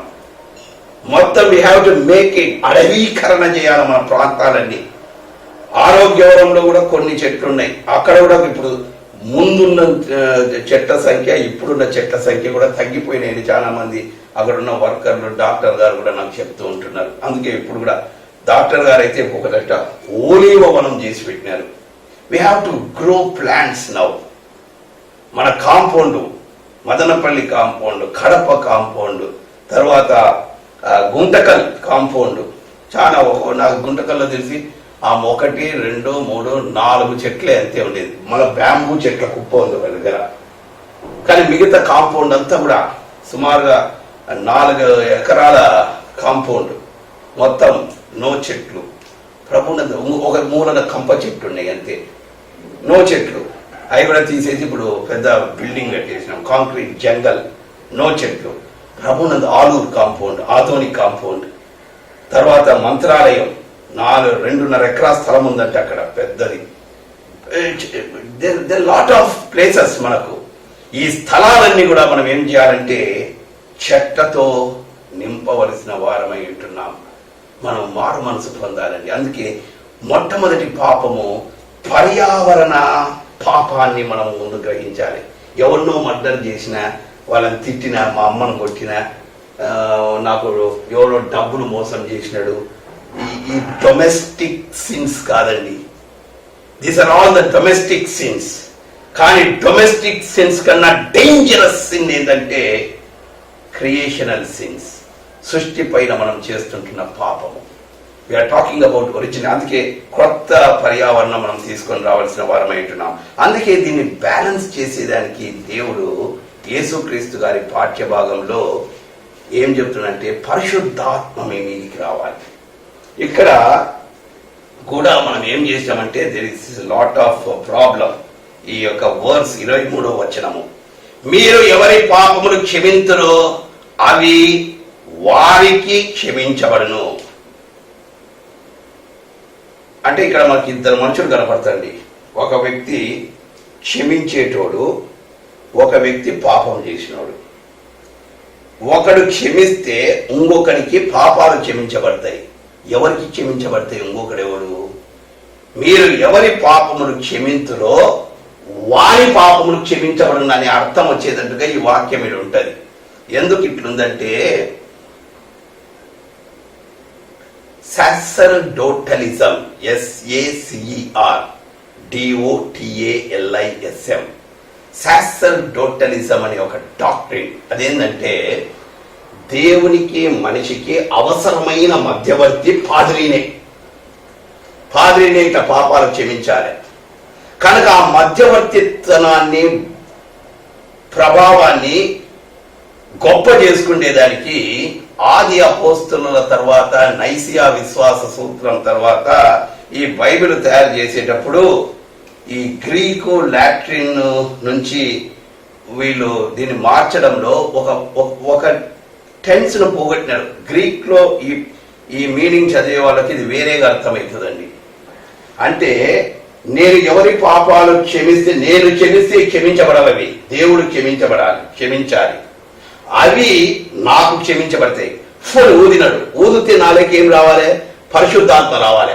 ఆ పరిశుద్ధాత్మ నిలిచి ఉండాలంటే నాలో నేను ఎట్లుండాలి? పాపము లేని వానిగా ఉండాలి. నాలో పాపం ఉండకుండా ఉండాలంటే నేనేం చేయాలి? నాలో ఉన్న పాపాలు ఇతరులలో నేను చూసి వారిని క్షమిస్తే నాలో కూడా పోతాయి. అదనమాట ఆ వాక్యం యొక్క అర్థం. నేనేం పెద్ద హీరోను కాదు, ఇక్కడ పాస్టర్ను కాబట్టి ఈరోజు మిమ్మల్ని అందరి మీ పాపములన్నింటినీ ప్రభువు క్షమిస్తాడని నేను చెప్తానే. మీ పోవు. ఎప్పుడు పోతాయి? నేను వాటిని పోగొట్టుకుంటే, మీ మట్టినన్నింటినీ నిజంగా నేను క్షమిస్తే నాలో నేను పోగొట్టుకునేదానికి నేను మీకు అబ్సల్యూషన్ ఇస్తా. నేను పరిశుద్ధాత్మను కలిగి ఉండేదానికి మీకు అబ్సల్యూషన్ ఇస్తా. అంతేగాని నాలో ఉన్న పరిశుద్ధాత్మను బట్టి నీ పాపాలు పోవండి. నేను మిమ్మల్ని క్షమించడం వలన నా పాపాలు క్షమించబడుతూ ఉన్నవి. సో ఇదనమాట అక్కడ. సో ఇది ఇస్ ఎ బ్యాలెన్స్. కనుక ఈకో బ్యాలెన్స్, పర్యావరణం కూడా మనం బ్యాలెన్స్ ను చూడాలి.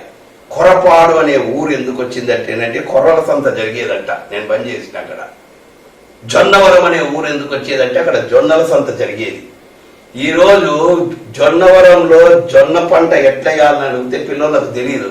జొన్న పంట ఎట్లయ్యాలి అంటున్నారు. కొర్ర పంట ఎట్లయ్యాలి, కొర్ర కోత ఎట్లా చేయాలి, కొర్ర సాగు ఎట్లా చేయాలో తెలియదు వాళ్ళకు. 5 తరాల కిందట సంతలు జరిగేటివండి. అంటే we have lost the balance. ఇప్పుడంతా క్యాష్ క్రాప్స్ వేసుకుంటున్నాం. మన పాత ఈ భూమి దేనికి దేవుడు తయారు చేసాడో అయ్యే వేయాలి ఇక్కడ. ఇప్పుడంతా కొత్త కొత్త చెట్లు, ఇప్పుడు బాగా రోడ్డుకు బాగుంటుందని సింగపూర్ చెట్లు తెచ్చి ఇండియాలో వేస్తారు. ఇండియాలో ఉండే చెట్లని ఇవ్వండి ముందు, సింగపూర్ చెట్లు తెచ్చి ఇండియాలో వేయడం కాదు.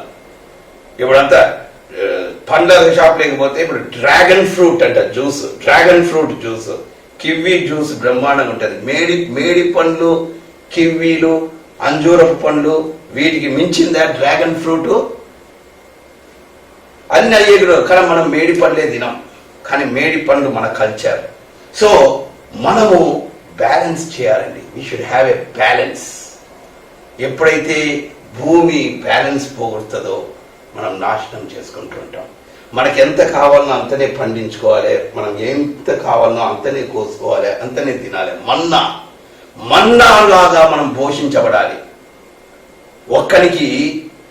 నా ఒక్కరికి 2 మామిడి చెట్లు చాలు, 100 మామిడి చెట్లు అవసరం లేదు నాకు. అట్లా మనం we should balance the food. మా అనుదినాహారం నేడు మాకు దయచేయము. దేవుడు ప్రతి ఒక్కరికి ఆహారాన్ని ఇస్తానని. కానీ కొందరు ఆకలి చావుతో చచ్చిపోతున్నానంటే వాళ్ళ అన్నం నేను తింటున్నా కాబట్టి చచ్చిపోతుంటున్నారు. కనుక వీ షుడ్ బ్యాలెన్స్.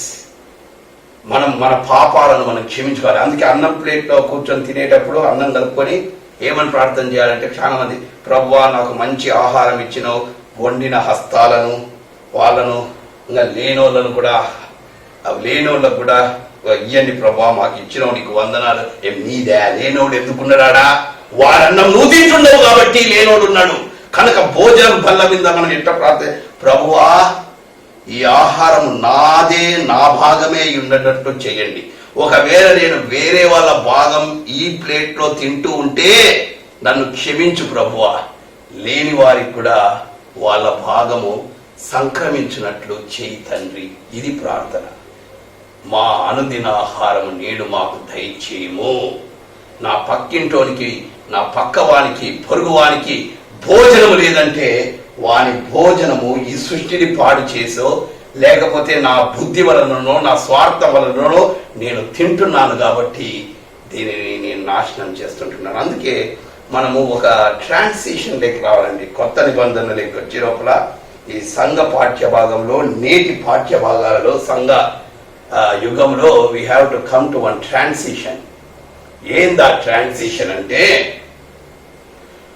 మనము ఇప్పుడు we are not anthropocentric, neither ecocentric, we are only egocentric.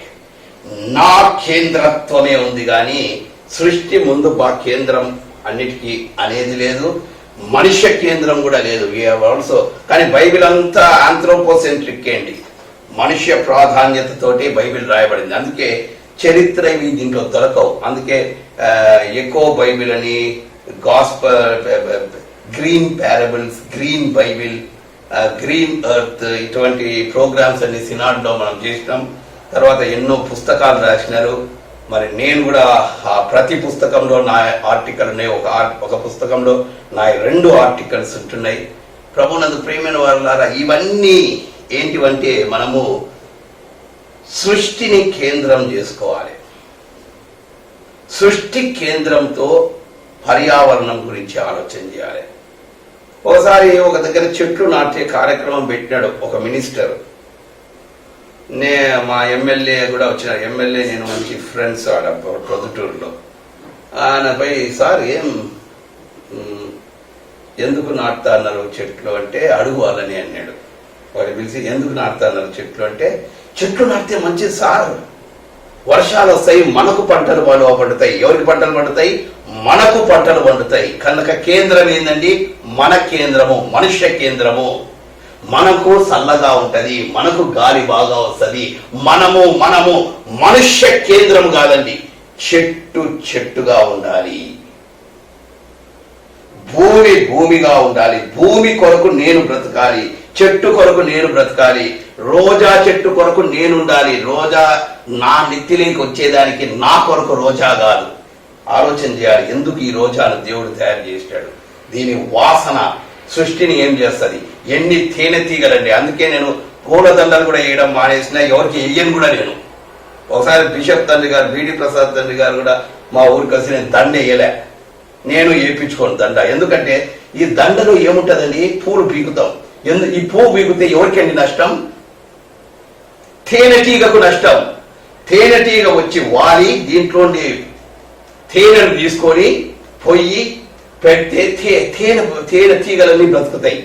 తేనెటీగల వల్ల ఒక చెట్టు నుంచి ఒక చెట్లకు పాలినేషన్ జరుగుతుంది. తేనెటీగ లేకపోతే ఈ సృష్టి ఉండదండి, సగం సృష్టి నాశనం అవుతుంది. కానీ తేనెటీగలకు ఇబ్బంది కలిగేదక దీనిన్నింటినీ కోసి అల్లి సిక్కు లేకుండా దండలేసుకొని మళ్ళా ఇట్లా తిరుగుతా ఉంటాం మనం. ప్రభునందు ప్రియమైన వాళ్ళారా, వీ హ్యావ్ టు లెర్న్, నేర్చుకోవాలి సృష్టిని మనం రక్షించడం. అందుకే నాకు దండలు ఎవరైనా వేస్తే కూడా బాబా వద్దు వద్దు వద్దు అని అంటా ఉంటాను. నేను దండలో నేనేం చూస్తానంటే పూలను చూస్తా. పూలను ఎవరిని చూస్తానండి? తేనె తీగలను చూడాలి. కొయ్యి మనం కూడా తలకు పెట్టుకోవచ్చు ఒకటి ఏదన్నా, కానీ చూడాలి మనం ఎన్ని కందిరీగలను మనము, ఎన్ని తేనె తీగలను మనము ఇబ్బంది కలగజేస్తూ ఉంటున్నాం. అంటే ఎకోసెంట్రిక్ గా మనము, హ్యూమన్ సెంట్రిక్ గా, మనుష్య కేంద్రమా సృష్టి కేంద్రమా? అందుకే ఇక్కడ మనం ఏం చూసామంటే సృష్టి మూలుగుతాందండి. ఈ చెట్టు మూలుగుతా నా చెట్టు చూస్తుంది. సుమతి బాబు, రేపు పొరపాటున నువ్వు ఊగినా ఏదన్నా పదవిలోకి వస్తే నన్నందరూ పీకి నీకు మెడలో వేస్తారు ఎట్టా అని నా చెట్టు చూసి మూలుగుతా అంటది. తర్వాత ఎవరైనా పూలంగడోడు పోతే అమ్మా అని మూలుగుతా అంటది. వీడు నన్ను కోసి బొక్కే చేసి అయి చేసి నన్ను అమ్ముతాడు, మళ్ళీ ఎండగొడతాడు. కందిరిగా చూస్తుంది, అబ్బా ఏంది వీళ్ళందరూ నా పూలనన్నింటినీ చెడగొడుతున్నారు. ప్రభునందు ప్రియమైన వాళ్ళారా, సృష్టి అంతా కూడా మూలుగుతాందండి. ఎవరిని చూసి? మనుషులను చూసి. ఎందుకు? మనుషులు ఈ సృష్టిని దాసత్వంలోనికి నడిపి ఉంటున్నారు. అందుకే చూడండి ఇక్కడ 19వ వచనం, రోమీలకు రాసిన పత్రిక 8వ అధ్యాయం 19వ వచనం, దేవుని కుమారుల ప్రత్యక్షత కొరకు సృష్టి మిగుల ఆశతో తేరి చూచుచు కనిపెట్టుచున్నది. దేవుని కుమారులు ప్రత్యక్షపరచబడాలంటండి. అంటే దయ్యం పిల్లలు కాదు మనము. ఎవరి పిల్లలు కావాలి? దేవుని పిల్లలకు కావాలని సృష్టి మన కొరకు ఎదురు చూస్తుంది. ఈ పువ్వు నా దిట్టు చూసి దేవానంద బుద్ధి నువ్వు దేవుని కుమారునిగా ఉండాలని ఎదురు చూస్తుంది. దేవుని కుమారునిగా ఉంటే నేను దీన్ని పీకను, దేవుని కుమారునిగా ఉంటే ఈ భూమిని కాపాడుతా, దేవుని కుమారునిగా ఉంటే ప్లాస్టిక్ వాడి దీంట్లో ఇయ్యను, దీన్ని నాశనం చేయను, దేవుని కుమారునిగా ఉంటే ఈ సృష్టిని నేను పరిరక్షిస్తా. కనుక నా కొరకు ఇది ఆశతో కనిపెట్టుచుంది. ఎందుకంటే 20-21 వచనం, ఏలయనగా సృష్టి నాశనమునకు లోనైన దాస్యం నుండి విడిపింపబడి, ఇది ఎందుకు ఎదురు చూసి మూడుగుతాందంటేనండి, సృష్టి నాశనమునకు లోనైన దాస్యము నుండి విడిపింపబడి, ఈ పూలు పీకడం తర్వాత భూమిని నాశనం చేయడం, దీని నుండి విడిపింపబడి దేవుని పిల్లలు పొందము మహిమగల స్వాతంత్ర్యము పొందుదనను నిరీక్షణ గలదై స్వేచ్ఛగా కాక దాని లోపర్చిన ఈ మనుషుల మూలముగా వ్యర్థపరచబడెను. సృష్టి యావత్తు ఇది వరకు ఏకగ్రీవముగా మూరుగుచు ప్రసవ వేదన పొందుచున్నది. ప్రభునందు ప్రియమైన వాళ్ళారా, మొన్న నేను దీంట్లో ఏదో ఒకటి చూసిన, పోయిన ఆదివారం నేను చెప్పిన ఎవరో ఒక ఏనుగును కాల్చి చంపినారు అని. మళ్ళా 3 ఏనుగులను చంపినారంట, ఒకడు దొరికినాడంట. ఏమంటే ఏనుగుల మీద అట్టపడినారు? ఏమంటే ఏనుగు సచ్చిన 10,000, నువ్వు సస్తే పనికిరావు, దేనికి కూడా బూడిచి పెట్టాలి నిన్ను. నీ ఎమక పనికిరాదు, నీ మూతి పనికిరాదు, నీ పండ్లు కూడా పనికిరావు, నీ మన కోర్లు కూడా పనికిరావు. కానీ ఏనుగు సస్తే ప్రతిదీ దాని దంతాలు ఎన్ని, అందుకు ఏనుగుల మీద దాడి చేస్తున్నారు ఈ మధ్య మనుషులు. కానీ ఏనుగులను అంత కష్టపెట్టాల్సిన పని లేదండి అని నేను మన ప్రసంగం చేస్తే, ఎవరో 10 నిమిషాలకు ఒక మనిషి చచ్చిపోతున్నారు ఇక్కడ భారతదేశంలో. 10 నిమిషాలకు ఒక స్త్రీ రేప్ చేయబడతాడు, ఒక దళితుని మీద ఇవి జరుగుతానే. నిజమే, ఇన్ని నేను ఒప్పుకుంటా. నేను పెద్ద దళిత్ లీడర్ను, దళిత్ థియాలజీ నేను థీసిస్ రాసినోడిని. అయినంత మాత్రాన సృష్టి కన్నా మనిషి గొప్పవాడు కాదు. This is not anthropocentrism, we want ecocentrism. సృష్టి వలన మనం అందరం కూడా రక్షించబడాలి. ఒక విషయం తెలుసానండి, మనం లేకపోయినా ఈ చెట్లు ఈ సృష్టి అంతా బ్రతుకుతుందండి. కానీ ఈ సృష్టి లేకపోతే మనం ఒక్క నిమిషం కూడా బ్రతకలేము. ఈ ఆకులు లేకపోతే మనకు ఈడ లేకపోతే ఆడనో ఎక్కడో ఒక దగ్గర ఆ పచ్చని ఆకులు ఉన్నాయి కాబట్టి మనకు కార్బన్ ఆక్సిజన్ వస్తుంది, పీలుస్తాన్నాం, బ్రతుకుతాన్నాం. ఉట్టి బువ్వ తింటేనే బ్రతుకుతారా అండి? మనం ఒట్టి బువ్వతోటే బ్రతుకుతామా మనుషులు ఒట్టి భోజనంతో బ్రతకమండి. వి నీడ్ ఆక్సిజన్, గాలి అవసరం. మనం ఈ గాలి ఈ చెట్లలో నుంచే రావాలి. అందుకే మనం లేకున్నా చెట్లు బ్రతుకుతాయి. మన వలన ఈ చెట్టుకు ఇంత కూడా లాభం లేదు. మనిషి ఉంటేనే నేను బ్రతుకుతాడే అనుకుంటారా ఈ రోజా? ఏమంటే నేను పెద్ద పాలెగాడినని ఈ తొట్టి తెచ్చి పెట్టి నా వలననే నేను నీళ్లు పోసేనే నీకొని వీ హ్యావ్ కండిషన్ బంధించిన. ఇది కూడా తప్పు. నేను చేసింది కూడా ఈ ఆల్టర్ మీద. ఇది అదే అడవిలో ఉంటే, ఇది అదే తోటలో ఉంటే వర్షం దేవుడు దానికి పోషిస్తాడండి. దేవుడు ఇచ్చవలసిన నీళ్లను దానికి రానియకుండా నేను తెచ్చి ఇంట్లో పెట్టుకొని సాకుతాను. దీన్ని ఎంత తప్పండి. ప్రభువుడు ఎంత ప్రియమైన వాళ్ళారా, వీ హ్యావ్ టు లెర్న్. అందుకే ఈ సృష్టి యొక్క మూలుగును మనం నేర్చుకొని దాని విడుదల కొరకు మనం ప్రార్థన చేయవలసిన వారమేంటున్నాం. దీని కొరకు కూడా యేసుక్రీస్తు గారు చనిపోయినాడండి. అందుకే యేసుక్రీస్తు గారు సిలువలో చనిపోయినప్పుడు మనం అనుకుంటాం యేసుక్రీస్తు రక్తం వలన మనం ఒక్కరమే స్వతంత్రం చేయబడినామండి. సృష్టి కూడా స్వతంత్రించబడి ఉంటున్నది మనుషులను బట్టి. కనుక యేసుక్రీస్తు రక్తాన్ని మనం మీద పని చేయాలంటే సృష్టి కూడా కాపాడబడాలి. అప్పుడే మనకు దీనికి ఇద్దరికి ఒకటేసారి విమోచన వస్తుంది. నేను విమోచించబడిన అని రోజు 10 చికెన్లు చంపుతా అంటే, నేను విమోచించబడిన అని మొత్తము చెట్లన్నింటినీ నరుకుతా అంటే, నేను విమోచించబడిన అని ఇంటి ముందర పచ్చదనమే లేకుండా భూమిని నగ్నంగా చేస్తూ ఉంటే నీకెక్కడ విమోచన ఉంది? యేసు రక్తం పని చేయదు నీ మీద. ఎందుకంటే దేవుని కుమారునిగా నువ్వు ప్రత్యక్షపరచబడాలి అంటే సృష్టి యొక్క మూలుగు కూడా యేసుక్రీస్తు యొక్క రక్తంలో ఉందండి. అందుకే యేసుక్రీస్తు గారు పోతూ పోతూ మనకు ఆ దినాలలో చదువు లేక జనాలకు శిష్యులకు అర్థం కాలేదేమో కానీ ఈరోజు అర్థం చేసుకోవాలి. శిష్యులను పిలిచి 11 మీరు సర్వలోకమునకు వెళ్ళి సర్వ సృష్టికి సువార్త ప్రకటించుడి. దీంతో మాట్లాడు, దీని భాష నేర్చుకో. తెలుగు మాట్లాడే వాని కొరకు తెలుగులో బైబిల్ రాసినట్టు సృష్టి భాషలో బైబిల్ రాయి.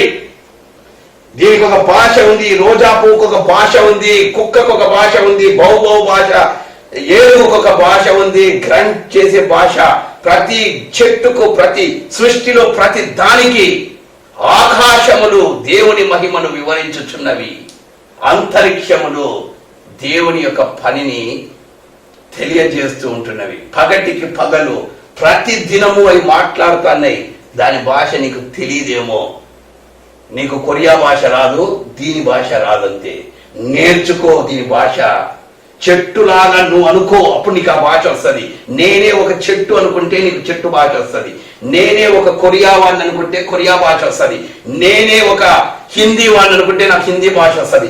నేనే ఒక ఇంగ్లీష్ వాడిని అనుకుంటే ఇంగ్లీష్ భాష వస్తుంది. అదే విధంగా నేనే ఒక గాడిదను అనుకుంటే నాకు గాడిద భాష వస్తుంది. నేనే ఒక పందిని, నేనే ఒక కుక్కను, నేనే ఒక సృష్టిని అనుకుంటే ఈ సృష్టి భాష మనకు వస్తుందండి. This is centrism, echo సెంట్రిసిజం.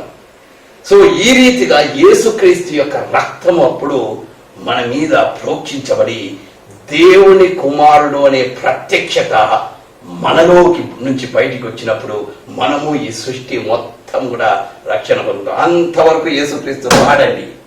అందుకే తన సృష్టిని తానే తయారు చేసుకుంటున్నాడు. గుడులు తెలిసినలే, సంబరంలే, సడలింపు వచ్చిందిలే. ఇచ్చింది సృష్టి కాదు, సడలింపు మీకు ఇవ్వాల్సింది ఈ సృష్టి, ప్రభుత్వం కాదు. సడలింపు ఇస్తుందని ఆటోలు ఇరికిరికి కూర్చొని పోతాన్నారా మీరు గుడులకు, అక్కడికి ఇక్కడికి అన్నిటికీ. బ్రాందీ షాపులకు కరుచుకొని పోతాన్నారా? ఒక్కరు కూడా మాస్కులు వేసుకోవడం లేదు. 20 మంది పొమ్మంటే బస్సులలో 50 మంది పోతున్నారు. ప్రభునందు ప్రియమైన వారులారా, we are not balancing, we are not taking ఏది సృష్టిని కేంద్రీకృతం చేసుకోవటం లేదు. కనుక యేసుక్రీస్తు గారి యొక్క రక్తము, యేసుక్రీస్తు యొక్క మరణ పునరుత్థానపు శక్తి, దానిలో ఉన్న సువార్తలో సృష్టిని మైనస్ చేసి మానవునికే చేసుకొని మనము రక్షణ పొందుతూ ఉన్నామంటే ఈ బైబిల్ మాత్రమే కేంద్రం చేసుకొని దీంట్లో సృష్టి లేదు కాబట్టి సృష్టిని మనం పక్కన పెడితే మనకు రక్షణ లేదండి. యేసు అని చెప్పినాడు, మీరు సర్వలోకములకు వెళ్ళి సర్వ సృష్టికి సువార్త ప్రకటించుడి. సర్వ సృష్టి భాషను నేర్చుకొని యేసుక్రీస్తు యొక్క శిలువ దగ్గర మన పాపములన్నింటినీ ఒప్పుకుంటూ సమస్తంతో మమైక్యమై జీవించినప్పుడే మనకు రక్షణ. అట్టి మూలుగు నుంచి మన సృష్టిని విడుదల చేసి మనము రక్షించబడినట్లు తండ్రి, కుమార, పరిశుద్ధాత్మ దేవుడు మన మీదుండే నిందలను తీసివేసి మనలను బ్యాలెన్స్ చేస్తూ సృష్టి కేంద్రికముగా మనలను నడిపించుదురు కాక. ఆమేన్. మనమందరం కలిసి అపోస్తుల విశ్వాస సూత్రమును ఒప్పజెప్పుకుందాము.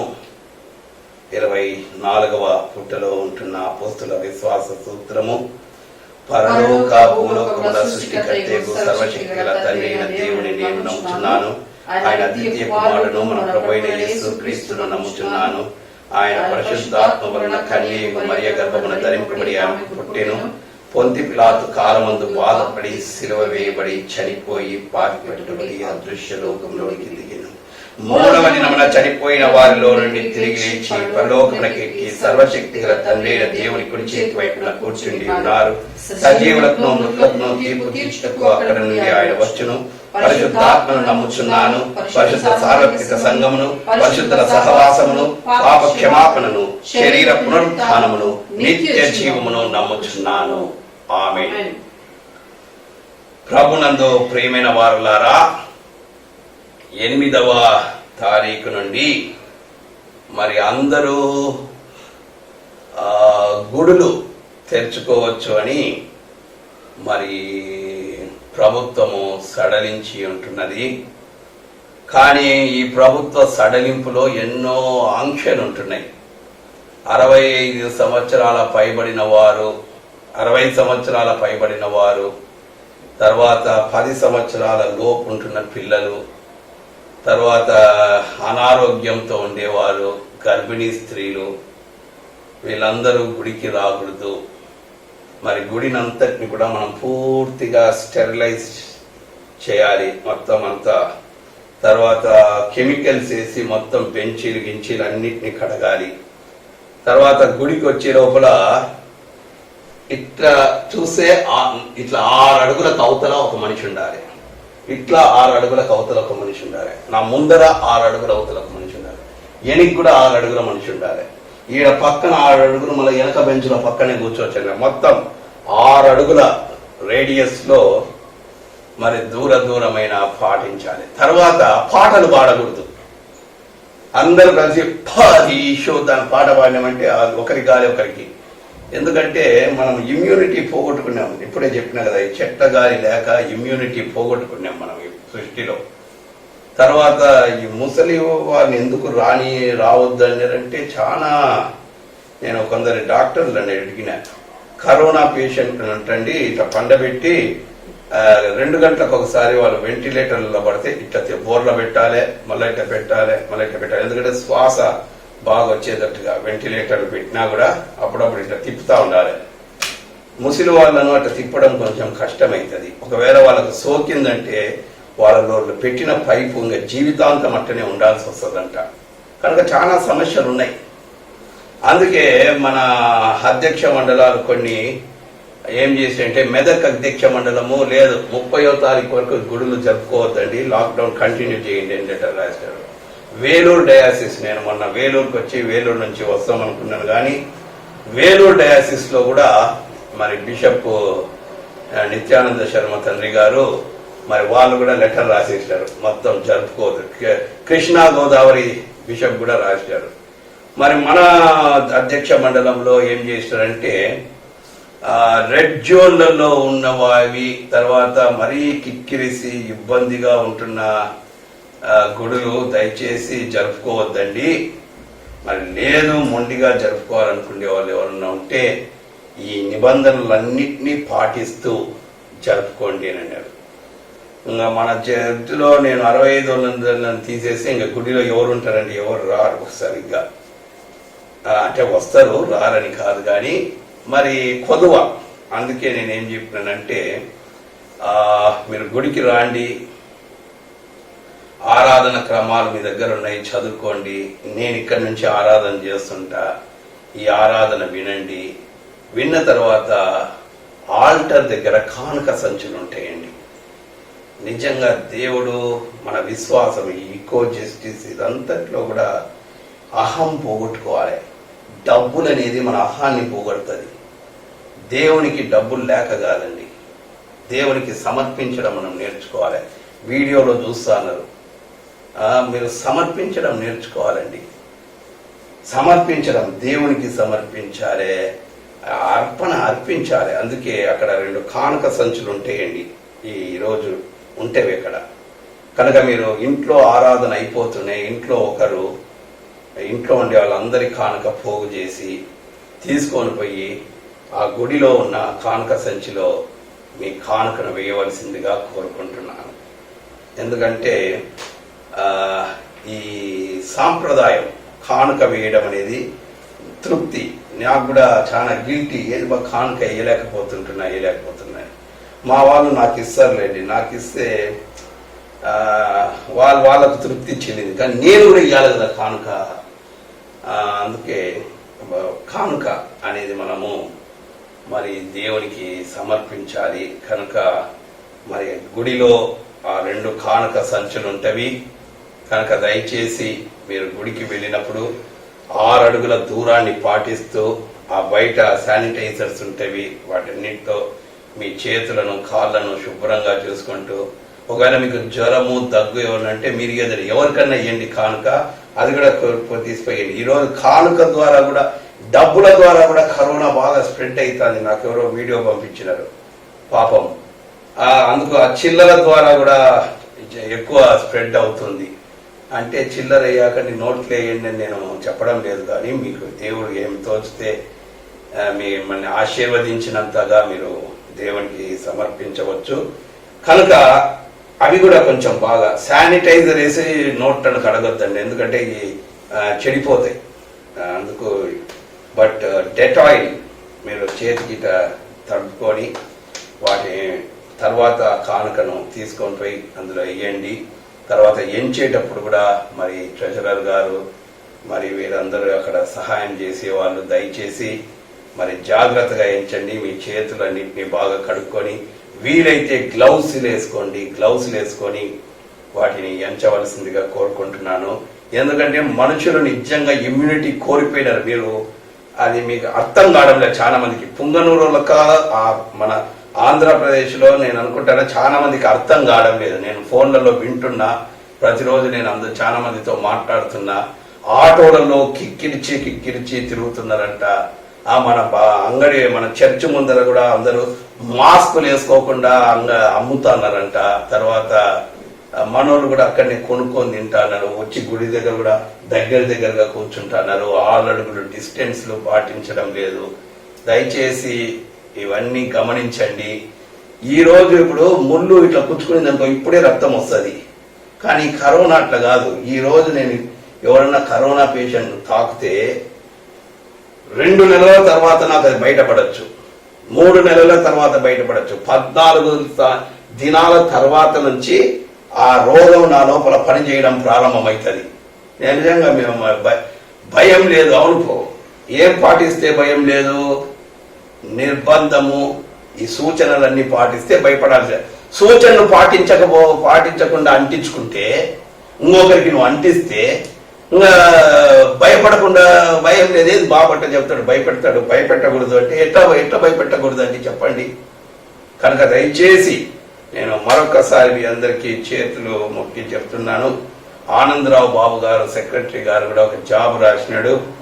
కనుక చర్చెస్ ఇంతకుముందు మీరు ఎట్లా చేసుకుంటున్నారో మరి వీడియోస్ ద్వారా చేసుకునేవారు, మీ వీడియోస్ ద్వారా కంటిన్యూ కాండి అని అన్నారు. కనుక నేను కూడా మరి 30వ తారీఖు వరకు కూడా ఈ రీతిగానే మరి కంటిన్యూ చేయాలనుకుంటూ ఉన్నాను.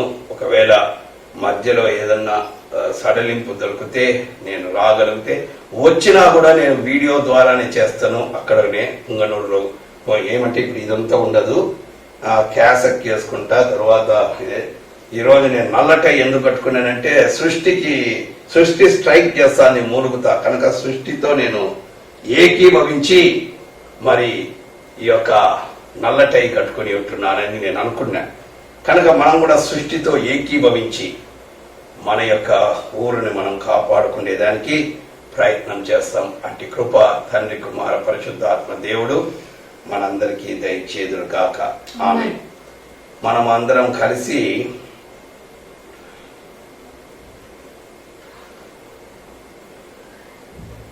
విజ్ఞాపన ప్రార్థనలు, ఎక్స్టెంపోర్ ప్రేయర్ చేసుకొని కానుకల కొరకు ప్రార్థన చేసుకొని ముగించుకుందాం. పరిశుద్ధుడమైన దేవా, జీవంగల తండ్రి, నజరేయుడైన యేసుక్రీస్తు గారి శ్రేష్టమైన నామంలో మా ఈ పర్యావరణ దినమందు నాయనా మీ యొక్క కృపను మాకు దయచేసి ఉంటున్నారు. మీ కృపను బట్టి తండ్రి మరి మేము చక్కటి ఆరాధనను ప్రభువా చేసుకునేందుకు మీరు మాకు సహాయం చేసి ఉంటున్నారు. దయగల తండ్రి, మరి మీరు మాకు చేసిన మేళ్ళు, మా సృష్టిని మాకు ఇవ్వటమే ఒక గొప్ప కానుకనైనా. పచ్చని చెట్ల ద్వారా వచ్చే గాలిని, ఆ గాలి ద్వారా మేము పీలుసుకునే ఆక్సిజన్, ఇదంతా కూడా ప్రభువా మేము పీలుసుకపోయినా కూడా తండ్రి మా ముక్కుల ద్వారా అది మాలోకి వచ్చి మా శరీరాన్ని బాగు చేయటం, ఇదంతా కూడా ప్రభువా మీరు మాకు ఇచ్చిన కానుక. కనుక తండ్రి, మీరిచ్చిన దానిలో నుండి మేము మీకు ఏమి ఇవ్వగలగము నాయన. అయినా కానీ తండ్రి, ఈ వారము మేము మీకు ఏమి ఇయ్యాలని అనుకుంటూ ఉంటున్నామో ప్రభువా, మరి మేము నిర్ణయించుకున్న కానుకలను మేము వెళ్ళి మా గుళ్ళకు వెళ్ళి వాటిని మేము సమర్పిస్తూ ఉంటుండగా ఆ కానుకలన్నింటినీ కూడా తండ్రి మీరు ఆశీర్వదించండి. దయగల తండ్రి, మీ రాజ్య మహిమ కొరకు, నీ రాజ్య వ్యాప్తి కొరకు ఆ కానుకలను తండ్రి మరి సంఘమందు నాయనా మరి పోగు చేయబడుతూ ఉంటుండగా మీరే తండ్రి ఆశీర్వదించమని, ఇయుడి మీకు ఇయ్యబడును అన్న దీవెనతో ఇచ్చుచుంటున్న ప్రతి ఒక్కరిని కూడా ప్రభువా ఆశీర్వదించి నీ సేవార్థమై మహిమార్థమై 30దంతలుగా 60దంతలుగా 100దంతలుగా సృష్టితో కలిసి మమైక్యమై సృష్టి కేంద్రముగా తండ్రి మేము కూడా సృష్టిలో భాగమని గమనిస్తూ బ్రతకగలకు భాగ్యమును దయచేయమని ప్రార్థిస్తూ ఉంటున్నాం. మరి మా పుంగనూరు పట్టణం కొరకు ప్రార్థిస్తుంటున్నాం. ఈ అధ్యక్ష మండలం కొరకు, ప్రతి సంఘం కొరకు ప్రార్థిస్తూ ఉంటున్నాం. దేవా, మా తప్పిదములన్నింటినీ క్షమించి ప్రభువా మా యొక్క ప్లాస్టిక్ వాడకాలు, పూలను నాశనం చేయడము, దయగల తండ్రి సృష్టిలో ప్రతి ఒక్కరిని ప్రభువా మేము సంరక్షించడం, మాకే కాదు ప్రభువా సృష్టిలో ఉంటున్న ప్రతి జీవికి, ప్రతి ప్రాణ శరీరానికి కూడా ఆత్మ ఉన్నది అని తండ్రి మేము గ్రహించి జీవించగలుగునట్లు మమ్ములను మా ఆత్మలను నడిపించమని వేడుకుంటూ ఉంటున్నాను. పరిశుద్ధాత్మ దేవా, మీ యొక్క కృపలో, మీ యొక్క సత్యములో మమ్మల్ని బలపరిచి నడిపించుచు మా కుటుంబాలన్నింటినీ కూడా దీవించండి. కుటుంబాలలో ఉంటున్న తల్లిదండ్రులను, ముసలి వారిని, పెద్దలను అందరినీ దీవించండి. యవనస్తులను ప్రభువా బలవంతుని చేతిలోని కాడిని తండ్రి బాణము వలె వారిని తయారు చేసి మీ బలమైన కాడిని వారి మీద ఉంచి వారిని మీ పరిచర్యలో నడిపించండి ప్రభువా. వారి ఉద్యోగ ప్రయత్నాలు, పెళ్లిళ్ళ ప్రయత్నాలు, వ్యాపార ప్రయత్నాలు, మీ కొరకు సాక్షిగా జీవించే ప్రతి ధన్యతను వారికి దయచేయమని వేడుకుంటూ ఉంటున్నాను. చిన్న పిల్లలను, 10th క్లాస్ పిల్లలను దీవించండి ప్రభువా. చిన్న పిల్లలందరినీ కూడా ప్రభువా విద్యావంతులుగా చేస్తూ వారికి ఇచ్చిన ప్రమోషన్స్ అన్నిటిని బట్టి వందనాలు. స్కూళ్ళు తెరిచినంత వరకు తండ్రి వారు మీ కాపుదలలో ఉండి భాగ్యమును దయచేయండి. 10th క్లాస్ పిల్లలను దీవించండి ప్రభువానికి వందనాలు. నిన్నటి దినాన ప్రభువా మరి ఇంటర్మీడియట్ ఫలితాలన్నీ వచ్చినందుకు వందనాలు ప్రభువా. మరి మన సంఘంలో ఇంటర్మీడియట్ రాసిన ప్రతి బిడ్డను వారి యొక్క రిజల్ట్స్ను బట్టి నీకు వందనాలు చెల్లించుకుంటున్నాను ప్రభువా. అధ్యక్ష మండలంలో కూడా తండ్రి ఇంటర్మీడియట్ రాసిన ప్రతి ఒక్కరిని దీవించండి ప్రభువా. మంచి ఉత్తీర్ణత మార్కులు వారికి ఇచ్చారు నాయన. దయగల తండ్రి మరి ఫెయిల్ అయిన బిడ్డలను కూడా ప్రభువా మీరు దీవించండి నాయన. ఈ లోకము ఫెయిల్ చేయొచ్చునేమో కానీ తండ్రి మీరు ఎప్పటికీ ఫెయిల్ చేయరు నాయన. ప్రభువా మీరు ఒక తలుపు మూస్తే ఇంకొక తలుపు తెరిచే దేవుడు తండ్రి. మీ చిత్తాన్ని గ్రహిస్తూ బలపడుతూ బిడ్డలు ప్రభువా ఇంకా పునరుజ్జీవింపబడుటకు దయగల తండ్రి మరి సిగ్గుపడకుండా ప్రభువా దేవుడు నాకు ఇది కాదు మరొకటి ఇచ్చి ఉంటున్నాడని, నాకు ఏమిచ్చాడో అని తండ్రి వారి స్వతలాంతులను తండ్రి గ్రహిస్తూ మీ చిత్తమును గ్రహిస్తూ నాయనా మరి ఉజ్జీవింపబడు భాగ్యము ఫెయిల్ అయిన బిడ్డలందరికీ దయచేయమని కూడా వేడుకుంటూ ఉంటున్నాను. మరొకసారి తండ్రి ఇంటర్మీడియట్ బిడ్డలందరినీ కూడా ప్రభువా మీ రాజ్య స్థాపకులుగా మీ ఉద్దేశానుసారంగా ఇంటర్మీడియట్ స్టేజ్ తండ్రి ట్రాన్సిషన్ స్టేజ్ ప్రభువా, చెడ్డలవాట్లు వచ్చే వయసు ప్రభువా, చెడ్డలవాట్లలో పడిపోకుండా దయగల తండ్రి మంచి ఆలోచన చేయగలిగిన వయసు, బలంగా బ్రతకగలిగిన వయసు, సమస్త మంచితో తండ్రి వారిని నింపి చెడు నుంచి దుష్టు నుంచి తొలగించి నడిపించమని ప్రార్థిస్తూ ఉంటున్నాను. దయగల తండ్రి మరి 10th క్లాస్ పిల్లలను మరొకసారి దీవిస్తుంటే ప్రభువా మంచి జ్ఞాపక శక్తితో వారిని నిర్మించండి నాయన. దయగల తండ్రి మరొకసారి మా సంఘంలో మా అధ్యక్ష మండలంలో ఎవరెవరైతే ప్రభువా అనారోగ్యంతో ఉంటున్నారో ప్రభువా, దగ్గు, జలుబు, తలనొప్పి, ఆస్తమా, బీపీ, గుండె జబ్బులు ప్రభువా, మరి షుగర్, డయాబెటిక్స్ ప్రభువా, మరి ఎవరెవరు ఏ బాధలతో ఉంటున్నారో మీరు ఎరుగుదురు తండ్రి. నాయనా యేసు క్రీస్తు గారి రక్తము వారిలో సంపూర్ణంగా పనిచేయగలిగినట్లుగా సృష్టితో మమైక్యమై సృష్టిని గౌరవిస్తూ ప్రభువా మరి వారిలో యేసు క్రీస్తు గారి యొక్క స్వస్థతా శక్తి సంపూర్ణంగా నిమగ్నం కాగలిగినట్లు మీరే మీ కాపుదల మీ రక్షణ దయచేయమని వేడుకుంటూ ఉంటున్నాను. దయగల తండ్రి మరి చనిపోయి మీ సన్నిధానంలో ఉంటున్న వారందరినీ జ్ఞాపకం చేసుకుంటున్నాను. శరీరాలను వదిలిపెట్టి ప్రభువా ఆత్మలుగా ప్రాణాలతో మీ సన్నిధానంలో స్తుతించుచుంటున్న వారు ఒక రోజు వారందరినీ కూడా మీరు పిలుచుకొని వస్తారు నాయన. ఆ నిరీక్షణతో సృష్టితో మమైక్యమై మేము ఎదురు చూచుతూ ఉంటున్నాం. దయగల తండ్రి, మా నిరీక్షణకు ఆధారమై ఈ లోకమందు సేవించి ఇప్పుడు విశ్రాంతి అందుంటున్న మీ సేవకులందరితో పాటు నిత్యానంద సంపూర్ణతలోనికి తండ్రి మేము కూడా ప్రవేశించలాగున మీ యొక్క కృప, మీ రక్షణ భాగ్యమును మాకు దయచేయమని ఈ వారమంతయు ఆశీర్వదించిన దేవుడవు.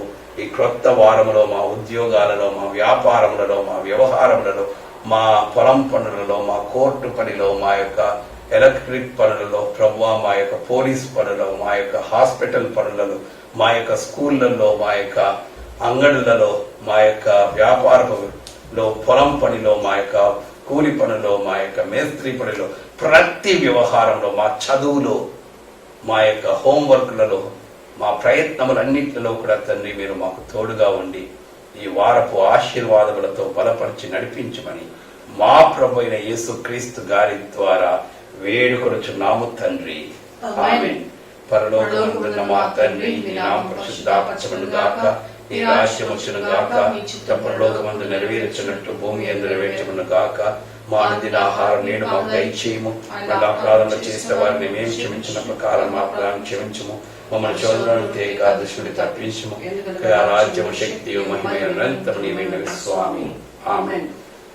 సమస్త జ్ఞానములకు మించిన దేవుని సమాధానము, మన ప్రభు అయిన యేసుక్రీస్తు గారి యొక్క నీతి, పరిశుద్ధాత్మ దేవుని యొక్క అన్యోన్య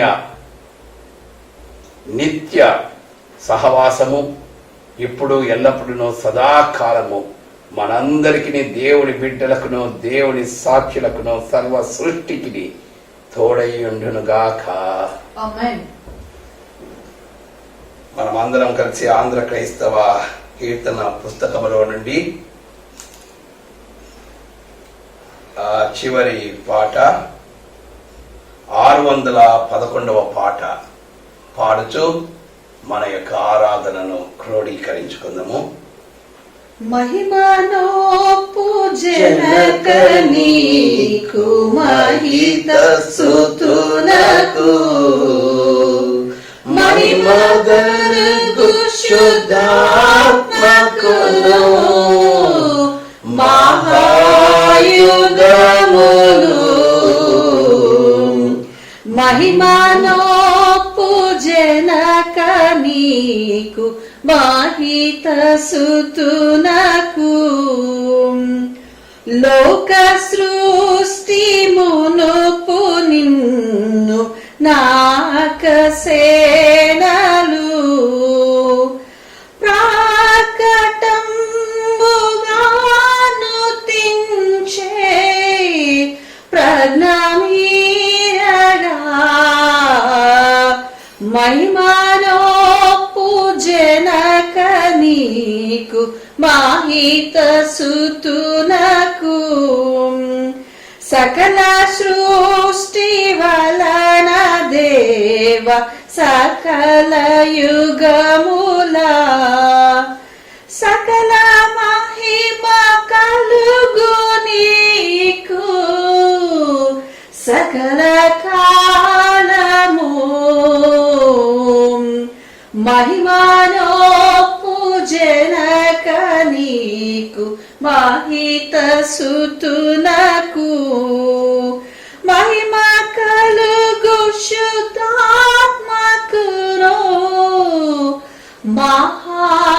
మహాయుగములు. సృష్టికర్తవైన దేవా, మేము ఈ ఆరాధన చేసుకొని మేము సృష్టిలోనికి ఒక సృష్టిగా ప్రవేశిస్తూ ఉంటుండగా మమ్ములను మేము తండ్రి మీ సృష్టిలోని భాగముగా గుర్తెరుగుచు సృష్టితో కలిసి తండ్రి జీవించు భాగ్యము ఈ వారమంతయు మాలోను మా పనిపాటలలోనూ దయచేయమని గుడిలో విన్న వాక్యము మా హృదయ పదిలము చేసుకుని తండ్రి మిమ్మును మహిమపరచు భాగ్యమును దయచేయమని, సృష్టికి విడుదల కలగజేయు కార్యక్రమమును తండ్రి మాలో నెలకొల్పమని మా ప్రభు అయిన యేసుక్రీస్తు గారి ద్వారా వేడుకొనుచున్నాము తండ్రి. ఆమేన్. ప్రభు మీకు తోడైయుండును గాక, మీ ఆత్మకును తోడైయుండును గాక. ప్రభు సమాధానంతో వెళ్ళుడి. ప్రభు నామమున